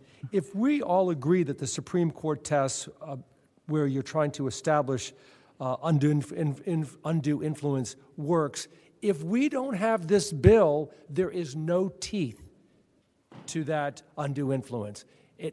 I can't speak in strong enough language about how important I think this legislation is. Okay, we're ready to vote. All in favor of the motion to report the bill, vote aye. All opposed, vote no.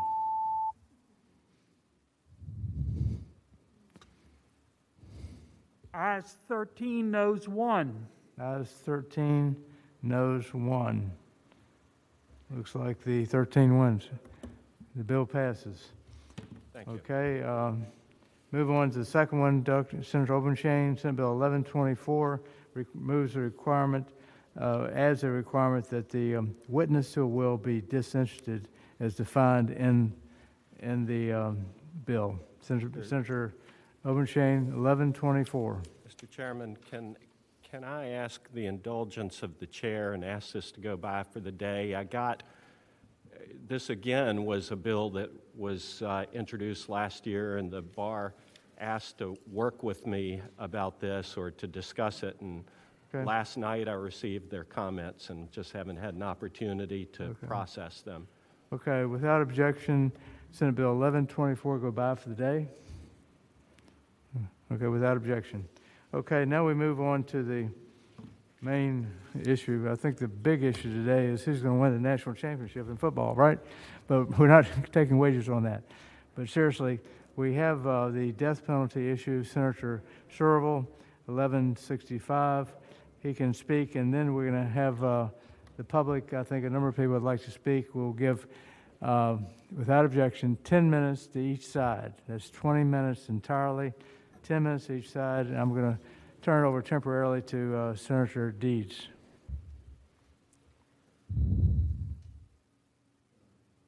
Senate Bill 1165. Senator Servell, you want to present your bill? Happy to, Mr. Chairman. Though I hope we can spend more time on it than we did on undue influence. But, Mr. Chairman, first thing I want to do is just walk everybody through what the bill text does so everybody understands what we're voting on. So there's no substitute to the bill. If you pull up the version that's drafted, it is pretty straightforward, but there's some nuance to it, so we're clear. The first section of the bill gets rid of some, or makes clear a FOIA reference. The next piece, the few pages, have to do with habeas corpus and deleting habeas provisions. Lines 371 through 381 is really sort of the meat of the bill, and that basically eliminates the provision of the death penalty, and it changes the term capital murder to aggravated murder throughout the code, so that basically everything that was formerly capital murder in the code will be aggravated murder going forward. It also makes it clear that the maximum penalty is life in prison with no parole, and the person in prison cannot benefit from any earned sentence credits. If you want to know what qualifies for capital murder, that's on lines 463 through 506. Then the rest of the bill sort of eliminates references to the Capital Defender Service, to death sentences, lethal injection authority, and if you're curious also about there's a bunch of repeals at the very end in the enactment clause that has to do with the commutation. It repeals provisions about the commutation of sentences, limits on habeas corpus, the jury trial process, claims of intellectual disability, the Supreme Court review, and the right to counsel. Because all those become no longer necessary if we adopt this. And then line 1754 basically commutes the sentence of two people who are currently in jail for capital murder, in prison for capital murder, to a life sentence in prison. So that's basically sort of how the mechanics of the actual legislation works. But getting to the actual bill itself, Mr. Chairman, what I would say is, first of all, our state began its journey towards capital punishment, at least under the English experience, in 1608 at Jamestown. Captain George Kendall was the first person executed in the United States under European rule by a guy for treason. Since then, we've had hundreds and hundreds of people executed, 113 in Virginia since Furman v. Georgia in 1976. We're second only to Texas. There are 6 problems, I believe, with the death penalties that's currently administered. First of all, the biggest problem is that we often have executed the innocent in this country. Today, we've had 143 people who've been on death row who've been exonerated, people who were sentenced to death who turned out were actually innocent, mainly because of DNA evidence, but a few others, I believe, for other reasons. But executing the innocent is probably the absolute worst thing that our government could ever do. And it's one of the big problems of this is you can't take it back. Earl Washington is the Virginian who is most famous for this, and I think everybody's familiar with his situation, but he came within, I think, 2 weeks of being put to death before we realized that we were making a horrible mistake, and he's now free. Second thing is this bill, or the second problem with the death penalty is that I think it's impossible to get a fair trial today. Last year, Gallup updated, they do a poll every year about the death penalty. 43%, I will come and bring you a copy, Senator Norman, but 43% of Americans today are morally opposed to the death penalty. 43% of Americans say they don't want to see it applied to anybody.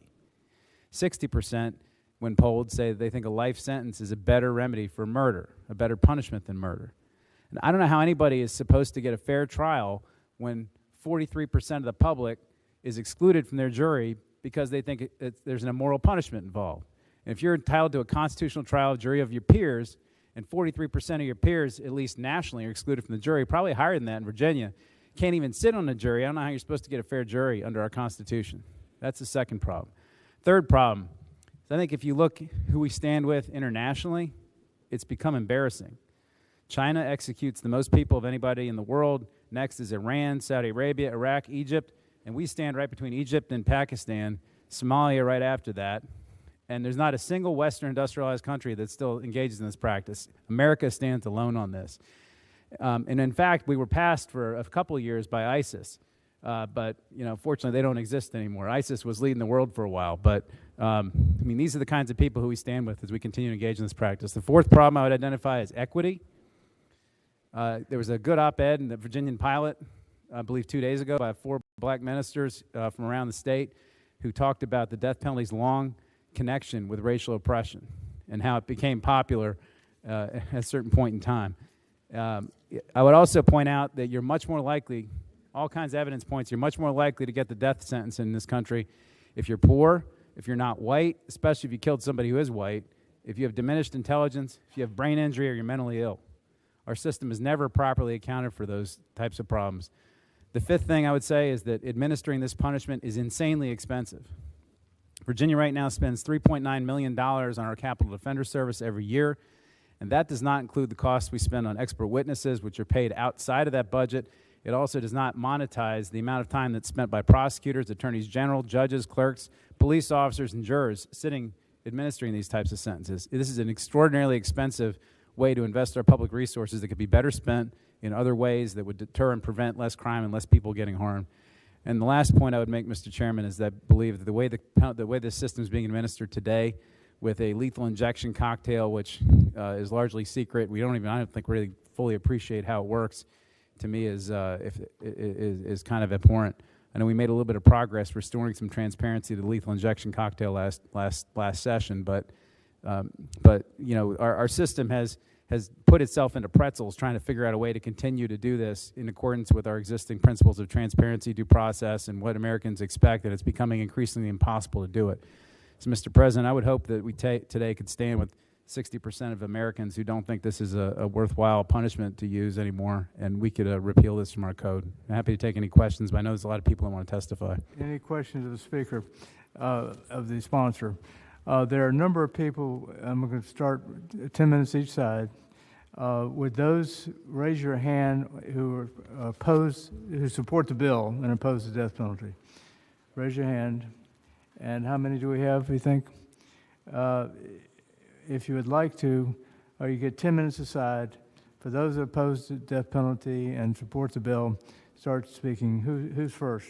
Mr. Chair, before you get into the public comments, there is a substitute that makes a technical amendment to the bill, just in case there's any questions from the public. What's the technical amendment? The technical amendment just inserts language with juveniles into the bill. So it provides that any person who is 18 years of age or older at the time of the offense would be eligible for parole or good conduct or conditional release, which Supreme Court precedent requires that juveniles who are sentenced to life be eligible for some sort of a consideration for release. And that makes that change in the 18.210 section, which is drawn on lines 378 and 379 of the original. And it also makes the same change in the enactment clause dealing with the conversion of anyone who is subject to the death penalty to life imprisonment. So it's just a minor technical change dealing with juveniles to comply with the constitutional requirements regarding juveniles and life sentences. So which line is that? So to the original bill, it is drawn on line 378 and 379. So it would read, any person who was 18 years of age or older at the time of the offense and who is sentenced, and then it picks up the existing language. So you're deleting that? I'm adding that in. You're adding in the phrase who was 18 years of age or older at the time of the offense, and who is, that's the language that's been added in. Again, which line? 3 what? Line on the introduced bill. Yeah. 78. So 378. Any person, it's going to read who was 18 years of age or older at the time of the offense, and who is, and then it picks up again, sentenced to an imprisonment for life upon conviction of a class 1 felony shall not be eligible for parole, any good conduct allowance, or conditional release. Okay, just adds 18 years or older, right? On line Correct. 378. Yes. Okay. Mr. Chairman, I'd move the substitute. Okay, all in favor, it's been moved, and is there a second? I'll second it for, oh wait, I don't have a proxy. Moved and seconded to adopt the substitute. It's a line amendment. Is that right? A line amendment. Line amendment?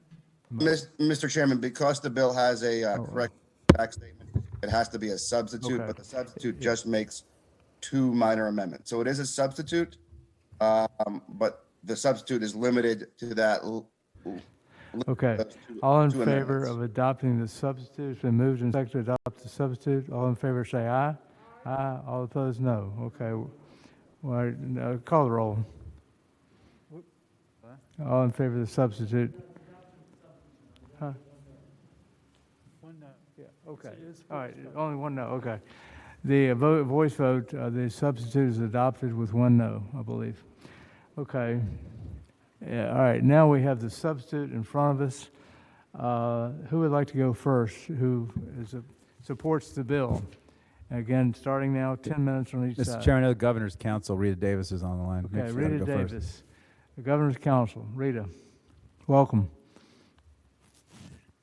Good morning. Thank you, Mr. Chair. Thank you, members of the committee. Good morning. I'm Rita Davis, Counsel to the Governor, and I'm here to express the administration's strong support for this bill. As the Governor stated, our criminal justice system must operate fairly and punish people equitably. Historically, the use of capital punishment has been inequitable. Similarly, historical evidence reveals that the death penalty cannot be imposed or has been imposed against the innocent and those deprived of due process. The Death Penalty Information Center documents that across the country, there are several instances of defendants sentenced to death, executed, and posthumously pardoned. But even if we look at Virginia, as Senator Surville noted, since 1973, Virginia has executed more than 1,300 people. 9 days before Virginia was to execute Mr. Washington, DNA evidence proved his innocence. How many brothers, sisters, fathers, mothers were in that 1,300 who were Earl Washingtons, who were punished and executed not because they were guilty, but because they didn't have access to the evidence that could prove that they were innocent, or their trials were not viewed through the lens of equity to ensure fairness. It is because of the inequitable use of capital punishment and society's inability to ensure its impartial and unbiased application that it can no longer be countenanced as a criminal penalty. Indeed, the likelihood that such punishment has been applied unfairly, inequitably, and unjustly in one instance eradicates any justification for its application in any instance. For those reasons, Mr. Chair, the administration strongly supports this bill. Thank you for the opportunity to speak to it. Okay, thank you. Any questions? Thank you, Rita. All right, next from the public, who would like to go next? Judge, Chairman, this is Doug Ramsworth, with Virginia Association of Criminal Defense Lawyers. Okay. Good morning. I'm here on behalf of the Virginia Association of Criminal Defense Lawyers, and I'm an adjunct professor of law at the University of Richmond, where I teach a course on capital murder litigation. And I was the capital defender for Central and Southeastern Virginia for 10 years. Over my 25-year legal career, I've served as lead counsel for more than 30 people charged with capital murder. And for 25 years, I've been walking into courtrooms and purporting to have dignified discussions about whether or not we should make one of the other people in the room stop breathing. And Virginia has been doing this for over 400 years. I've represented Black men, white men, Hispanic men, and one woman. I've defended people with mental illness and people who are innocent. As recently as September of 2020, I defended an innocent man at his trial for capital murder who had been held for 4.5 years until a judge hearing the evidence at trial dismissed all his charges. But I have never once represented a rich person. There may have been a time in our history when execution was necessary to prevent and protect our society, in the days when jails struggled to contain outlaws. But there's one thing I know America is really good at, it is incarcerating people. And people serving life in prison have some of the lowest rates of violence in prison. There are plenty of moral reasons to abolish the death penalty. There's no denying that it's racist and values white lives over Black ones. It has the potential to execute innocent people, and it's just plain unnecessary. But after 400 years, we also have to recognize that it is just bad policy. Virginia is spending millions of dollars for a punishment that does not work. It does not decrease crime and is not likely to result in an execution. Of the 30 people that I've represented, not one of them has been executed. There are 2 people remaining on death row from Norfolk, whose Commonwealth attorney supports abolishing the death penalty. I'm here asking you to put me out of business. You have the opportunity to demonstrate that Virginia is a more humane state and a more just state, and send a powerful message to the other states that continue to execute people. The Virginia Association of Criminal Defense Lawyers asked you to pass this bill. Thank you, and I'll take any questions that you have. Okay, thank you very much. Any questions? Okay, next, who else from the public? My name is Emmanuel Harris. A statement has already been made. I'm the president of the Baptist Ministers Conference of Richmond and vicinity. We've already made a statement in support of the bill, as well as with the Black Coalition to Change. This is a justice issue. The data shows that this is used primarily on African Americans, particularly poor ones. The data shows that if you're a Black person killing a white person, you are 3 times more likely to get the death penalty. The data shows in Virginia that overwhelmingly that Blacks, even since 1982, have been 46% of the people executed, whereas we only account for 19-20% of the population. The data shows that African Americans have a different justice system in America. This is just another example of a system. And let me say from personal experience, I've had cousins, very close friends murdered, and the victim, the offender never got the death penalty in those cases where it was Black on Black. We often say that 90% of crime is Black on Black and 80% of crime is white on white, which is true. But the death penalty is really used when it's Black on white crime. It wasn't until 1997 that a white person was actually sentenced to death for killing a Black person. So this is a justice issue, and I want to speak in support of this bill. Okay, thank you. Any questions? All right, the next person, I'm not sure who. Mr. Chair, this is Jennifer Givens from the Innocence Project at UVA Law School. And I just wanted to add a few statistics to the discussion. The most recent research suggests that there is at least an error rate of 4.1% in capital cases. That means that 1 in 22 people sentenced to death are innocent. It also means that approximately 100 of the roughly 2,500 inmates currently sitting on the row are innocent. And since 1973, there have actually been 174 death row exonerations, including just 6 last year. For every 9 people executed in this country, 1 person on death row has been exonerated. If we want to eliminate the risk of executing innocent people, the only way to do it is to pass this bill, which we support. Thank you. Okay, yeah, Jennifer Givens, thank you very much. The next person. This is Jim Hingley. I'm the Albemarle County prosecutor. Before I became prosecutor in Albemarle County, I was a criminal defense lawyer, public defender for 44 years. In that time, I represented 4 individuals charged with capital murder as lead counsel. All 4 of those were African Americans. I echo the comments previously made that the administration of the death penalty is racist. But what I really want to talk about is the cases that could have been charged as capital murder that I saw in my career as a criminal defense lawyer and public defender that were not charged as capital murder. I had at least a dozen, if not more, of those cases. They met all the requirements for a capital murder charge, but they were not charged capitally. And so oftentimes we hear in the debate that we need to keep the death penalties to separate out the worst from the worst and use the death penalty for the worst of the worst. Let me tell you, there is no way to evaluate what is the worst of the worst. That is just not a workable way of looking at the system. Those decisions are made, the pre-charge decisions, the ones that are separated out when nobody even knows about them, are made for a variety of reasons: lack of prosecutorial resources, the advocacy on behalf of the victim. Sometimes there's not much advocacy, so the case doesn't go forward as capital. Sometimes, conversely, there's a high-profile victim who advocates for a capital murder prosecution. The decision-making process is entirely arbitrary in terms of separating out the cases that are deserving, in some people's view, not mine, but deserving in some people's view of a death sentence, and those are not. So that's another reason that this committee should support this bill and the arbitrariness. Yeah, thank you. Any questions? Okay, the next person, I can't really tell.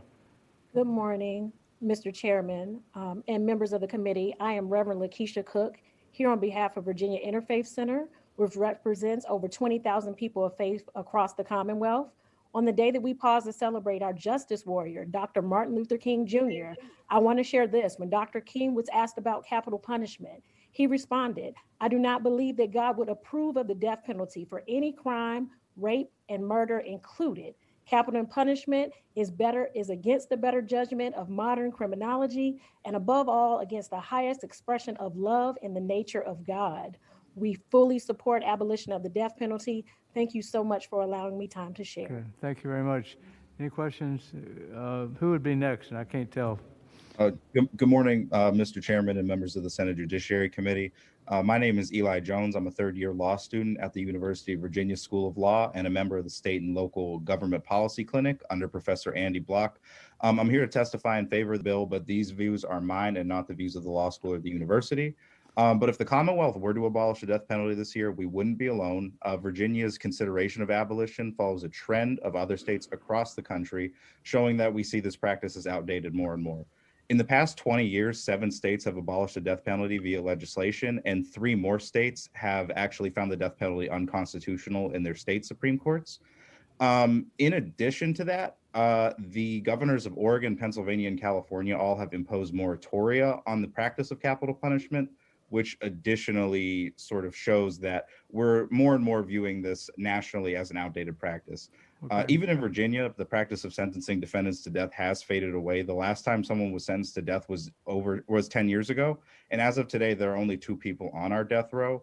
So the death penalty has been shown as something that Virginia can clearly live without, and for the reasons that all the other speakers before me, and I'm sure some after me are going to give, should live without. So Virginia now has the opportunity to leave this outdated practice behind and join the national trend away from this outdated practice. Okay. So I hope that the committee will support this bill. Okay, And thank you. Any questions? Who would be next? Almost 10 minutes has gone by. Anybody else that wants to speak against the death penalty for the bill? Yes, this is Dominique Martin, Policy Research Analyst, New Virginia Majority. I would echo the sentiments presented earlier by other speakers and just put particular attention on Virginia's particularly racially discriminatory usage of the death penalty, and also just realize that the prospect of potentially executing an innocent person is probably the biggest affront to justice that we could possibly face, and therefore on those grounds we should support the abolition of death penalty. Thank you. Okay, does anybody insist on speaking? I would like to say something briefly. Go ahead. Go ahead. Can you hear me? Go ahead. Okay, my name is Ms. Love, and I'm here on behalf of the Black Coalition of Change. I just wanted to say that throughout history of this country, Black people have been punished by longer, harsher sentences and put to death at higher rates than any other people. The death penalty is a part of our systemic racism in this country, and it's time to end it. We are in the year 2021 and we are still using barbaric practices, and that is why I support this bill. Okay, thank you. Is anybody else? Yes, I would like Who's to. in favor of the bill? I would like to say Very something. quickly. Okay, go ahead. My name is Jabril Hassan, and I'm also a representative of the Black Coalition of Change to speak in support of Senate Bill 1165. As a disclaimer, though my organization is not an explicitly spiritual group, I do speak as a spiritual person and also a lifelong citizen of the Commonwealth of Virginia. I come with the basic understanding taught by the Judeo-Christian tradition, to which so many in the Commonwealth subscribe, that there is nothing and no one beyond the power of redemption. From a basic humanist perspective, capital punishment is premeditated murder. You have heard the observation, we kill people who kill people because killing people is wrong. Accordingly, the state should not have the right to execute its citizens. Rather, we are to find it in our hearts to do the work of restoring the whole person. And I know that you all are doing a lot of head work today, but what does your heart say? Furthermore, you all are aware of the death penalty's racist history in the Commonwealth and its disproportionate use against Black citizenry. Note especially that a Black defendant is 3 times more likely to be sentenced to death if the victim is white rather than Black. Let it be known that those who uphold this policy are accountable, not only for their general response to the bill, knowing the history, but also for the deaths of every person executed under the death penalty. Thank you. Okay, thank you very much. We've gone a little bit over. Anybody like else to speak. insist? Very quickly. I'd like to speak. Can you hear me okay? Yeah, go ahead. My name is Angela Kyle. My dad was Virginia State Trooper Leo Witt. He was killed in the line of duty in April of 1985. I can't begin to tell you what it was like, what it's been like for 36 years not to have my dad and not to have my family know my dad and the amazing gap that's been left without him. But I also want to just tell you that the man who killed my dad was apprehended that night. He admitted guilt. There was an eyewitness, and he was convicted of capital murder.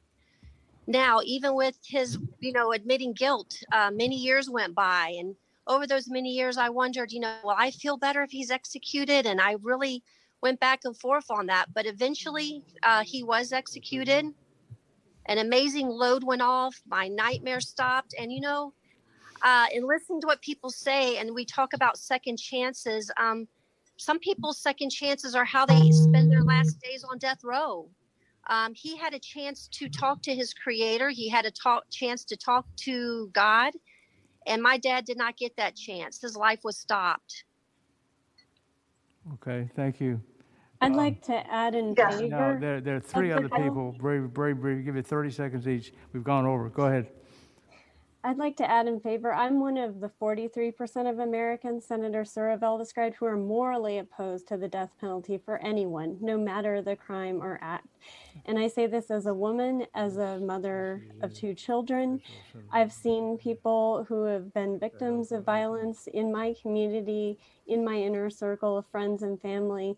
And regardless, as a committed believer in nonviolence and care for our communities and community healing, which includes accountability, the death penalty goes well past any justifiable consequences.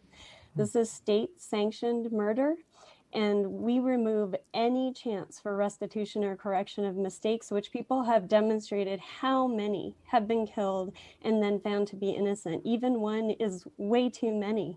It's also established as a legacy, another legacy of white supremacy and deathly oppression enacted against our Black communities in Virginia. And as a white community member, I'm asking you to change our course and support this bill. Okay, thank you. Rachel Sutphen, whose father was murdered by Morva, she would like to speak. Yes, thank you, Mr. Chairman. As the chairman stated, my father was killed in 2006 by William Morva. He was the last man executed by Virginia in 2017. I speak in support of this bill because I believe the death penalty is an ineffective and outdated measure that brings no solace to family members. The state would better spend their time and their money providing resources for my family versus killing another person. Thank you for your time. Yeah, thank you very much. Is there anybody else that would still like? All right, go ahead, Lisa Gershik, is that right? Go ahead, speak. You have 30 seconds. Go ahead. Lisa? Yes, Mr. Chairman and members of the committee, my name is Lisa Kotine-Gerchik. I speak on behalf of the League of Women Voters of Virginia in support of SB 1165.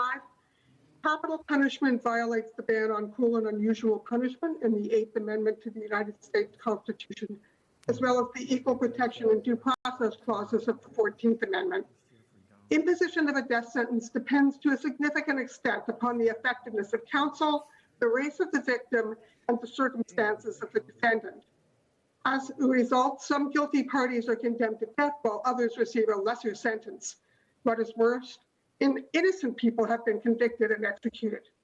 From a purely economic standpoint, capital punishment costs the taxpayers. Keeping an inmate on death row costs tens, if not hundreds of thousands of dollars more each year than maintaining that person in a supermax prison. Mandatory appeals to the highest court in the state cost at least $70,000, and appeals to federal courts can cost an additional $275,000 or more.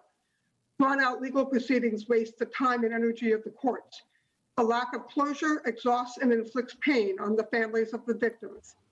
As studies show, the death penalty is not an effective deterrent to crime.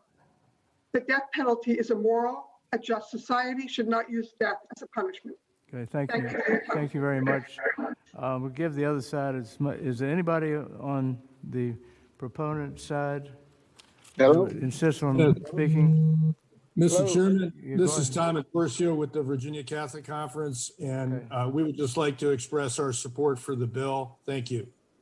Okay. Okay, thank you very much. Is anybody out in the public would still like to say something? The other side will get the same amount of time. Okay. Can you hear me? Yes, go ahead. What's your Can name? you hear me, Mr. Chairman? Go ahead. It's Lester Yes, Fry. I just Go wanna ahead. Yes, I just want to speak on behalf of the bill. I do believe that it is time for us to move in a real positive direction here in our state, since we are the initiators of a lot of things that have happened to African American people and people of color. We do ask that we support this, and we ask that you pass this bill. Thank you Okay. very much, sir. Thank you. Is anybody else from the public like to say anything? Okay, now we'll start with the opponents to the bill, those that want to keep the death penalty. You'll have, by my clock, 23 minutes. Okay, all right, go ahead. Who would like to speak first?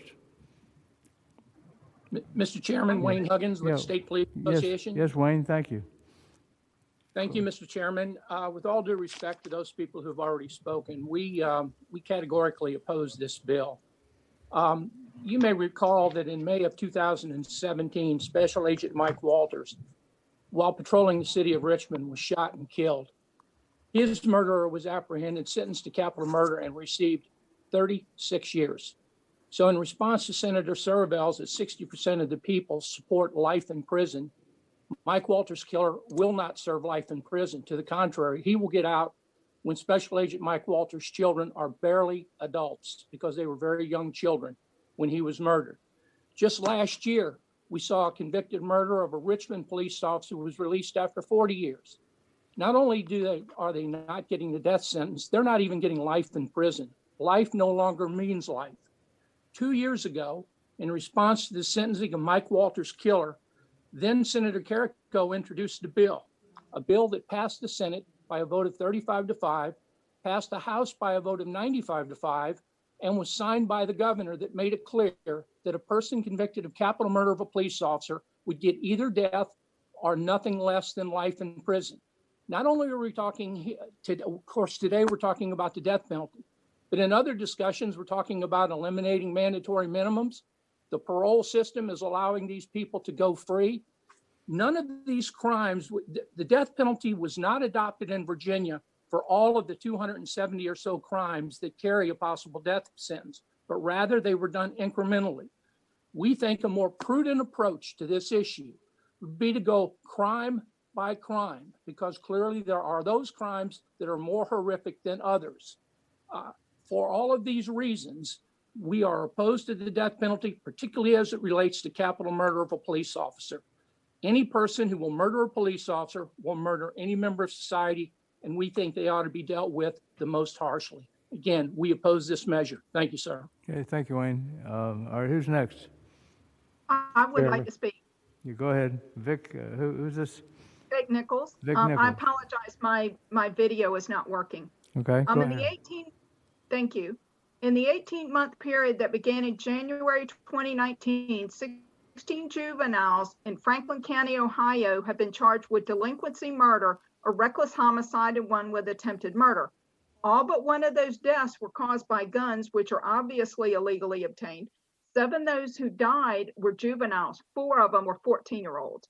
In Wauwatosa, a man shot 8 people in the mall. Well, Mayfair has a strict no gun policy, and the mayor said guns have no places in shopping malls or other places in which crowds gather. If the shooter had complied with that policy, no one would have been hurt. North Carolina State evaluated homicide offenders who were convicted of murder in Philadelphia. They found 66% of parolees who committed murder during a robbery committed a crime after being released in prison, compared with 55% who had committed murder in other circumstances. Kenneth Allen McDuff, who was a white male, was paroled to reduce prison overcrowding. He had committed between 9 and 22 murders. Well, the parole board had a chance to send him back to prison after he was arrested for chasing and threatening African-American teenagers. But those actions didn't do anything to him. They didn't return him back, and he killed at least 3 more women between his release on parole and his return to prison. He never expressed remorse for any of his crimes. We need to start protecting the people. It is obvious that killing is going more and more to young people, and it doesn't stop them. We have to protect the people, and if that means stopping the murderers, then we need to do that. The second, my concern is whether or not this is going to go to lowered parole, because that's what we're seeing, at least in other states. Start protecting the regular people, and especially the mostly lower socioeconomic and minority communities they will end up going to. Thank you. Thank you very much. Who's next? Mr. Chairman? Yeah, Senator Bill Carrico, we miss you. Well, I'm glad I'm missed somewhere. I'd just like to speak in opposition, and want to kind of reiterate what Wayne had said. A short 2 years ago, we debated the Senate Bill 1501 that was introduced on behalf of widows of fallen law enforcement officers because of the light sentence of 36 years that Travis A. Ball had gotten after he had executed Special Agent Mike Walter while Mike Walter was doing his job. The bill passed the Senate on a 35-5 vote, and as you heard from Wayne Huggins, 95-5 in the House. And I witnessed at that time, after that bill had passed, at the signing, Governor Northam consoling these widows. And with those widows was Jamie Walters' children. And Jamie explained to the governor that they had basically lost confidence in the justice system, that justice wouldn't be served. And with this bill, at least it would restore some of that trust in the justice system that her children had lost, even though it wouldn't affect her husband's death. The governor said by signing that bill, and this is not quoting him directly, but to the point that by signing that day, he hoped that it would restore their confidence in the justice system, and that it would be an example that their father and their spouses were never forgotten. Now we're here 2 years later, and we're debating doing away with capital punishment and the death penalty. And under attack today are law enforcement. Law enforcement feel like that they're out here serving the public because they have a heart to serve, and they're not being looked at as those servants because they see this by the judicial system that give this light sentence for someone that took the life of one of their own.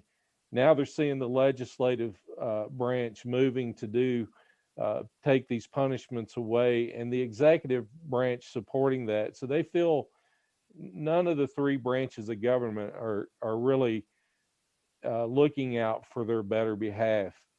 The death penalty is reserved for those pathological, most heinous crimes that are committed against people. And when they commit these crimes, they commit them against you and I. They commit them against law-abiding people. And, you know, there was, and I, with all due respect, I know you, Mr. Chairman, was not one of the supporters of that. Neither was Senator Marsden, Senator Spruill, and even the patron of the bill. So I understand why you're bringing it forward, because you didn't support it then, and I'm sure you don't support it now.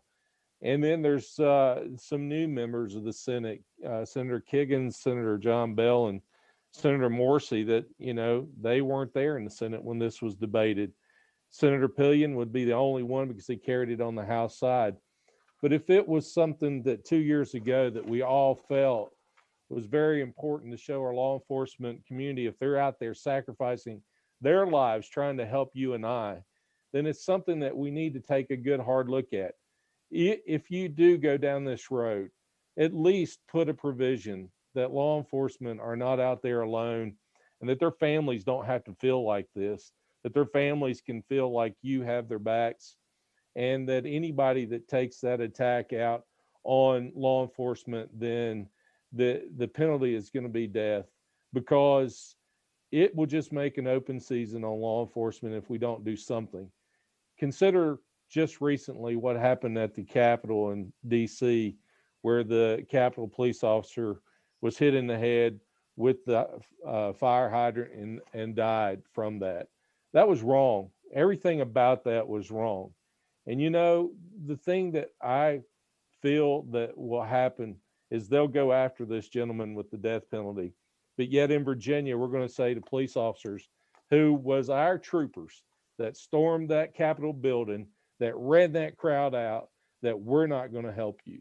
I hope that you will look at this and that you will consider at least an amendment to this bill to take law enforcement out, that punishment would be still there to deter anyone else from law enforcement from being killed.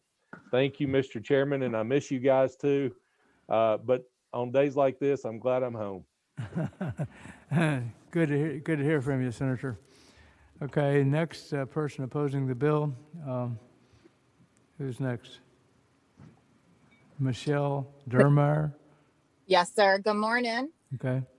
My name is Michelle Diermeyer, and I am the widow of Virginia State Police Trooper Chad Philip Diermeyer, who was murdered at the Greyhound Richmond bus station on March 31st, 2016. I am strongly against this proposed legislation abolishing the death penalty for all crimes, especially capital murder of a law enforcement officer. This decision should be left to the victim's family on deciding whether or not to seek the death penalty. The paramount goal of sentencing is the imposition of justice, and for some families whose loved ones were violently and cruelly taken from them by the choice another individual made, that justice is death. I understand not all people, especially criminals, would find the death penalty a deterrent, just as strict gun laws do not deter criminals from getting guns. However, the death penalty ensures the killer will never kill someone else again, including other prisoners, guards, and people outside of prison in cases of escape or early release. A sentence of life in prison does not always mean life in prison. Michael Connors was a Richmond police officer who was shot in the neck and several times in the head by an evil man on November 13th, 1979. And now this convicted killer, who was given a life sentence, is free. He served a mere 41 years for making the choice to take a police officer's life. His release is shameful by all of those involved. Connors, at the age of 23, made a choice, just like my husband, to serve and protect the citizens in the Commonwealth of Virginia. Eliminating the death penalty cheapens murder. An executed death sentence absolutely guarantees the killer will never kill again. It is imperative that Virginia continues to allow the death penalty as an option for those families who make the decision to seek it as justice for their loved one's death. And I would also like to reiterate everything that Wayne Huggins and Bill Carrico said as well. I was there in support with Jamie Walter when that bill was signed 2 years ago. I was there when Governor Northam signed that bill. And I really do feel like with all the hard work and the testimony that we gave to get that bill signed, hearing this is a huge slap in the face to our families and to the brave men and women in law enforcement in this state and in this country that selflessly serve and protect every single day. Okay, thank you so much. Thank you so very much. Jonathan, I can't pronounce the name. Jonathan out there asking to say something? Jonathan.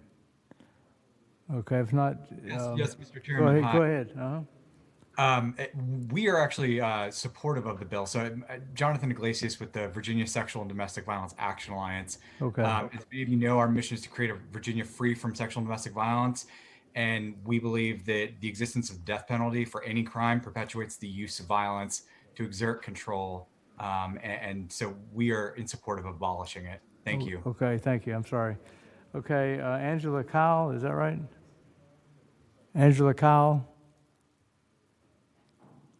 There we go. Okay. I think I spoke at the wrong time a moment ago, and I want to agree with what Mr. Huggins and Mr. Carrico said. And as someone who lost someone in the line of duty, I just want to say that and I think that people make a point about justice, but they don't understand because they haven't been through this. And so I'm against the bill. Just for the record, the man who killed my father, who was Virginia State Trooper Leo Witt, was white. He did admit to the crime. There was an eyewitness, so we definitely had the right person. And he got a chance to get his affairs in order prior to his death. He had time, and he had many, many appeals. So I would like to see the death penalty continued in certain cases. And that's it. Thank you. Okay, thank you. Is anybody else would like to speak against the bill? Okay. Senator Shervill and Senator Morrissey, I believe, would like to say something to wrap it up. Senator Morrissey, go ahead. Thank you, Mr. Chair. First of all, I want to thank both sides for testifying today. You were heard, and your voice has tremendous value. I may be the only person in the state Senate that has prosecuted death penalty cases and also kept people off death row. I supported the death penalty for many years. The reason that I had an epiphany and became inextricably opposed to the death penalty was because I became aware that we are, in fact, in this country, and we almost did it with Mr. Washington, executing innocent people. Here's the numbers that you need to focus on, and I think it would be dispositive as to how you would vote. Since 1973, 155 people who were convicted of capital murder, sentenced to die, had appeals that went through 3 different levels of federal court and state court, were determined to be innocent. And the prosecutors came out and said, we got it wrong. 155. There have been 174 people who were exonerated. Those people were exonerated because of DNA evidence. There have been 174 people that have been exonerated with DNA and other evidence.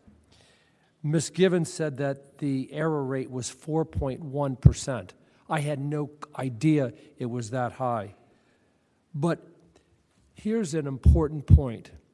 If 155 people were exonerated because of DNA evidence, you can't exonerate somebody because of a mistaken identification. There's no way of reviewing that years later. If DNA has disintegrated or that it's gone, you can't exonerate the person. At the end of the day, Mr. Chairman, members of this committee, we have empirical evidence that innocent people were sentenced to die and found out that they didn't commit the crime.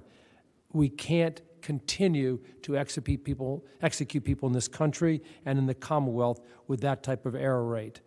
It means no disrespect for all of the opponents to this bill, but for those reasons that we do get it wrong, I'm asking the members to vote and to support SB 1165. Thank you for your time, Mr. Chairman. Senator Servo, you want to wrap it up? Sure, happy to, Mr. Chairman. Thank you, and I appreciate the conversation we've had. I think it's been very enlightening and helpful.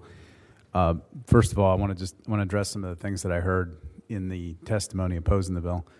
I think I heard somebody advocate that we ought to have the death penalty available for children or for at least young adults, which to me left me scratching my head.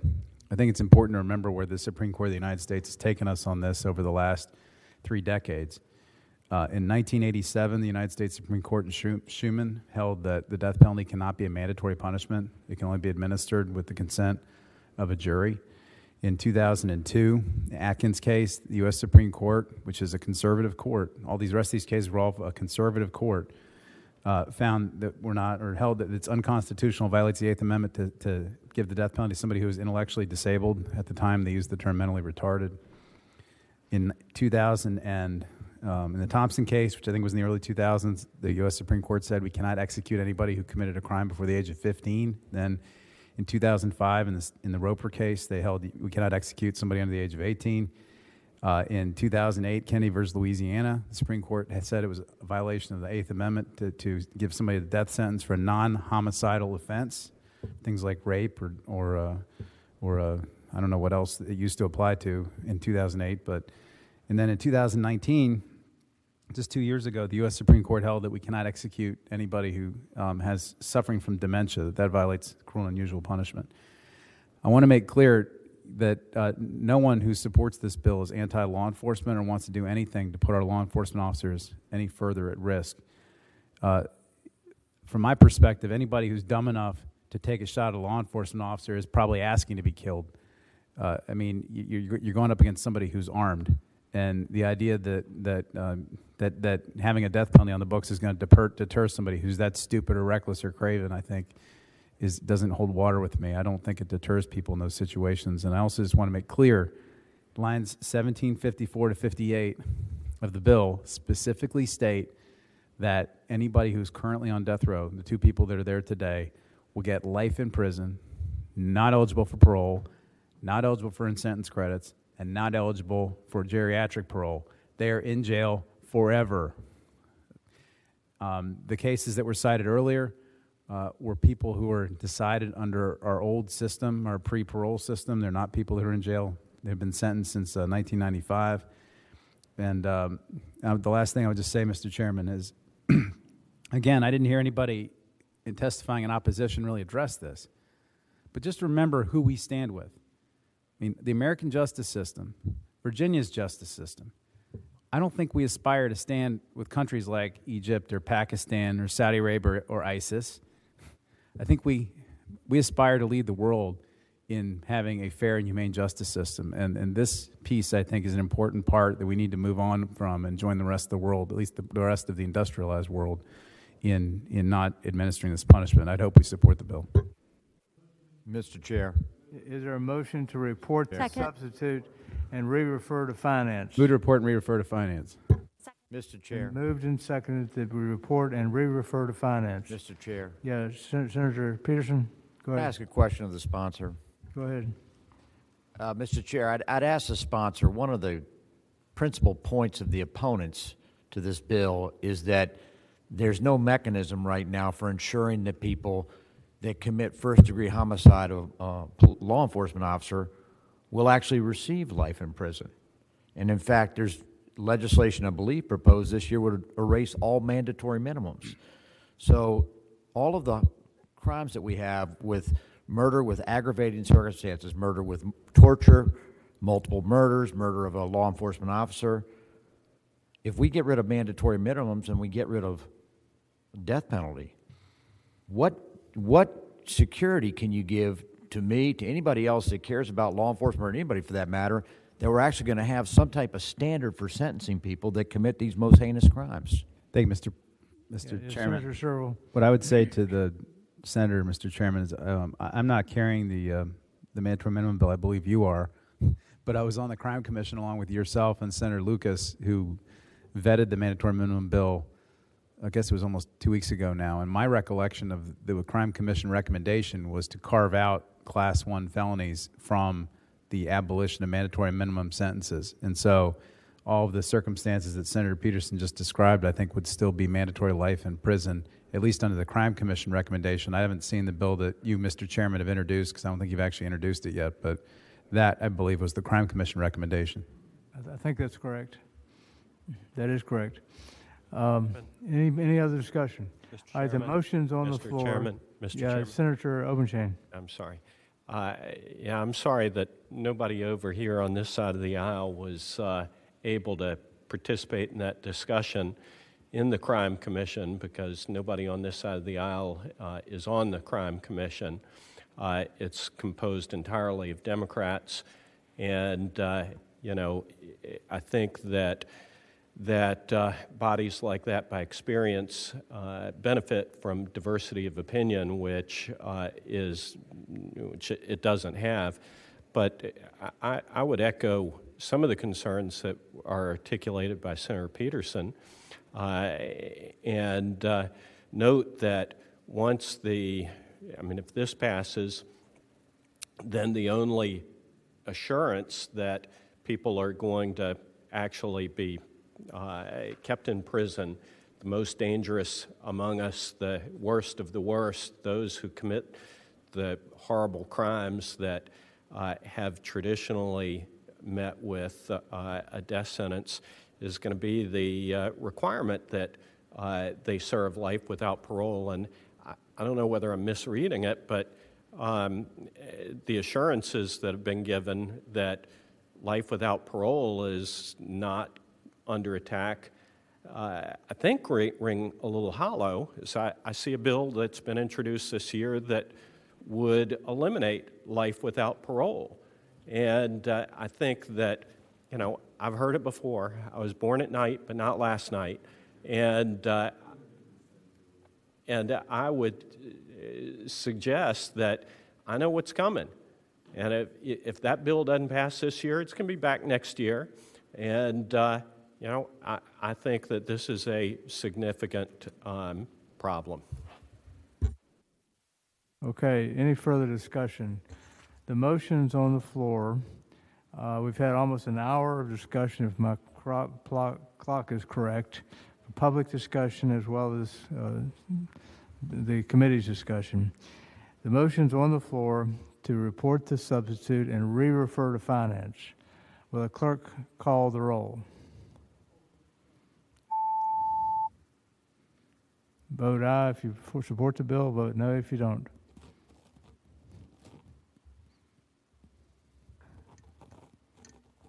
Ayes 10, nays 4. Ayes 10, noes are 4. The bill is reported and re-referred to finance. Okay, we next move on. I think we've had a very good discussion with that. I appreciate everybody's involvement. Senator Sherrill, you have a special immigrant juvenile status.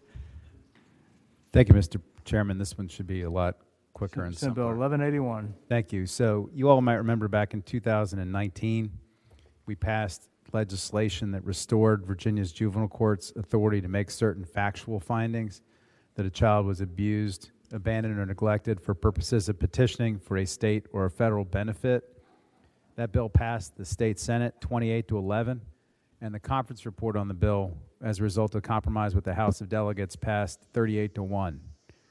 And all this bill does is expands the jurisdiction of a court to make these types of findings through a child's 21st birthday. There are many children that get that don't realize that they need to go through this process until they turn 17, and sometimes lawyers will not take their case because they can't get them through the system fast enough. The pandemic has created delays with cases. Every case involving a juvenile like this requires a guardian and ad litem report. Oftentimes, a child turns 18 and realizes that they need to do this after an immigration petition is made, and there are about, I think it's about a dozen states now that have extended the jurisdiction to do these types of cases to age 21. And this bill basically just says that if you file a petition before you turn 18, the court can hear it up until the time when you turn 21 years old. So it's a slight extension of a policy we passed back in 2019, and I believe there's a few people who want to testify to the bill, Mr. Chairman.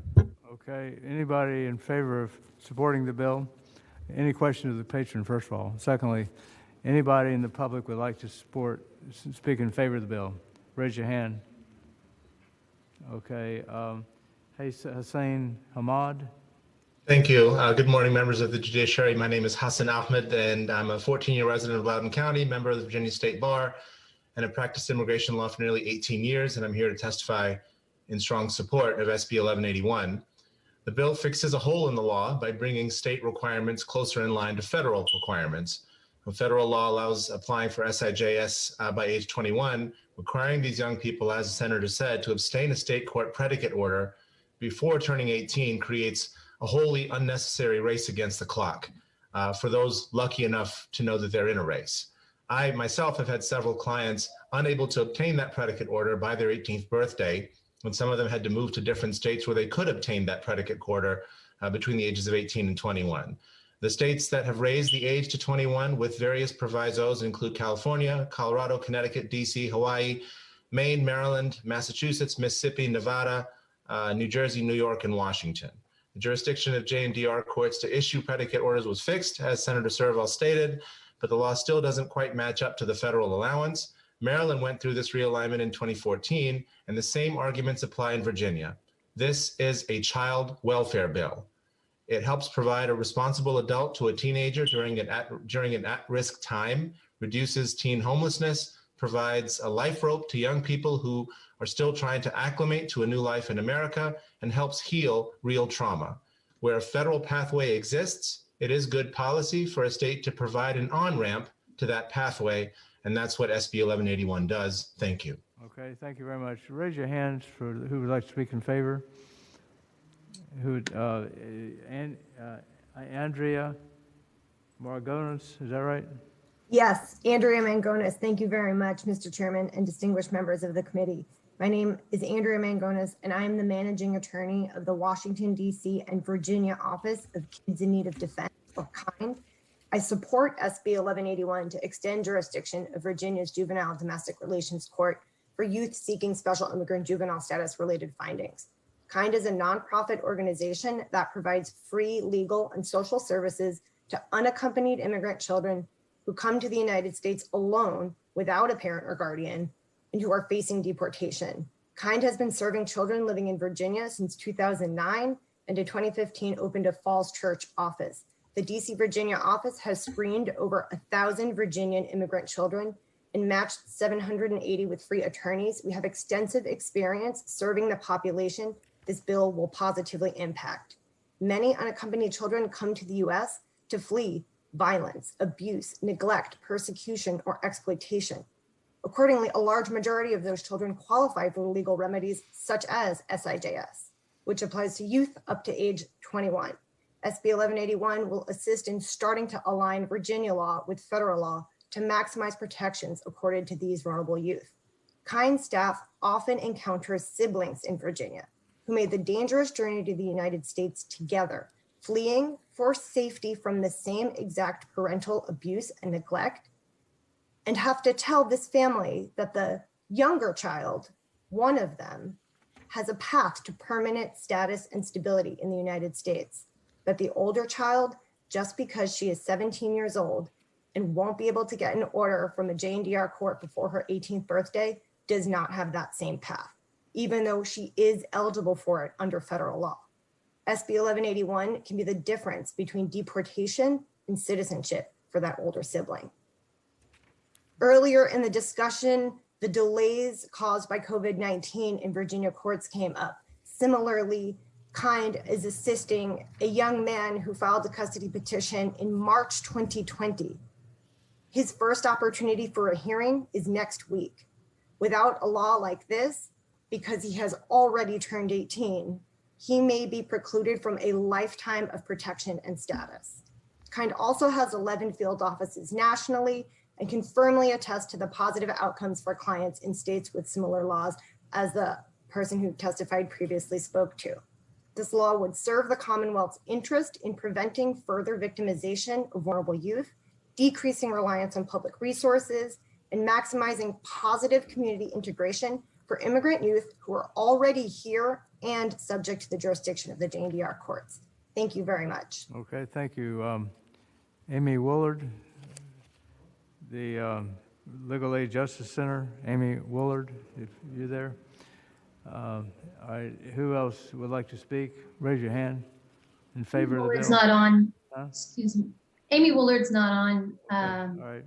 Mr. Chairman, but I'm Sophia Gregg from Legal Aid Justice Center, and we support SB 1181 as well. I also teach the Immigration Law Clinic at the University of Virginia, and we ask that you all support SB 1181 as it removes some of the state barriers that inhibit most vulnerable in Virginia from obtaining this humanitarian immigration protection that you're going to hear about from the other advocates and people who have directly experienced the benefits of special immigrant juvenile status. So under the issue that this amendment attempts to solve is that under federal law, as you've heard, a child may apply for special immigrant juvenile status, the status that was created to help orphaned immigrant children who come to this country obtain protection for permanent relief from deportation and ultimately citizenship prior to the age of 21. And they need to get a state court determination that they've been abused, abandoned, and neglected in their home country. And unfortunately, Virginia law currently doesn't mirror the federal provisions, and the JNDR courts only have jurisdiction to conduct these factual findings once for a child under the age of 18. This misalignment results in young immigrants who do not receive the crucial findings before turning 18, and then they are forever foreclosed from this permanent protection from deportation and other benefits. Yeah, thank you very much. I think the bill is in good shape. Is anybody in opposition would like to speak? If not, Senator Sherrill. Move to report. I move to report the bill. Okay, so it's been moved and seconded to report Senate Bill 1181. Mr. Chairman? Yes. I'm just curious, doesn't a bill like this have to go to finance? There's significant cost associated with it, I assume. No. Apparently not. Nobody's asked for it to go to finance. All right, all in favor of the motion to report Senate Bill 1181, vote aye. All opposed, vote no.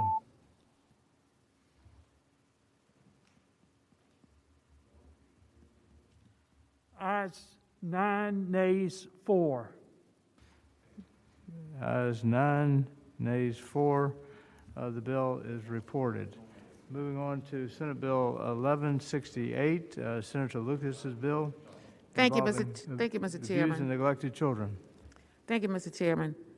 Senate Bill 1168 corrects an oversight in the alignment of two sections of the Code of Virginia by making the definition of abused or neglected child found in subsection 4 of section 14.1 the same as the definition of abused and neglected child found in section 63.2, subsection 4, thereby adding language that includes any acts of sexual exploitation.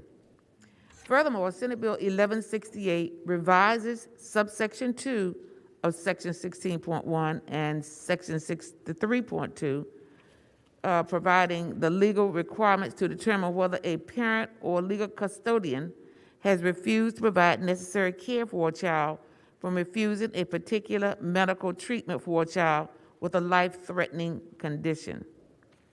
Research conducted by the City of Portsmouth and confirmed by the Virginia Crime Commission and the Virginia Department of Social Services showed that the definition of an abused or neglected child were not aligned in these two code sections because section 16 did not include the words any acts of sexual exploitation as found in section 63.2-100. For judicial interpretation purposes, these two code sections must be aligned because the definition does not apply unless it is referenced. Research shows that this disconnect probably occurred when the definition or the definitions of these two code sections were written by two different committees. Section 63.2-100 went through the Committee on Rehabilitation and Social Services. Section 16.1-228 went through the Courts of Justice or General Laws Committees. Speaking to this bill today, Mr. Chairman, is the City Attorney for the City of Portsmouth, Mrs. Sheila Riddick. And if further testimony is needed in support of the bill, I would also have in the waiting room Ms. Pamela Little Hill, the Portsmouth Directress of Social Services, and Ms. Sherry Neal, the City of Portsmouth's Manager of Intergovernmental Affairs. Okay. Seems like this is a cleanup bill. Yes, sir, Mr. Chairman. Any questions of the patron? Mr. Chairman? Senator. Who? Okay. Mr. Chairman, my questions are not about the addition of an act of sexual exploitation. That one seems pretty logical. But just the remainder, what is, if maybe Senator Lucas could explain the reason for the other cleanup language about legal authority? What is not covered now that this covers? Mr. Chairman, that is precisely the reason why I have the individuals from Portsmouth who did the research on this bill in the waiting room to address those questions for you. Mr. Chairman, if you don't mind, would you please call up the Assistant City Attorney for the City of Portsmouth, Ms. Sheila Riddick. Okay, Sheila Edwards? Riddick. I'm sorry, Reddick, Sheila Reddick, okay. Riddick, R-I-D-D-I-C-K. Oh, I'm sorry, okay. Senator, Sheila Reddick, are you there? Is Sherry Neal? Is that somebody who wants to speak for this? Go ahead, Sherry Neal. Go ahead. Would you like to speak? We can't hear you.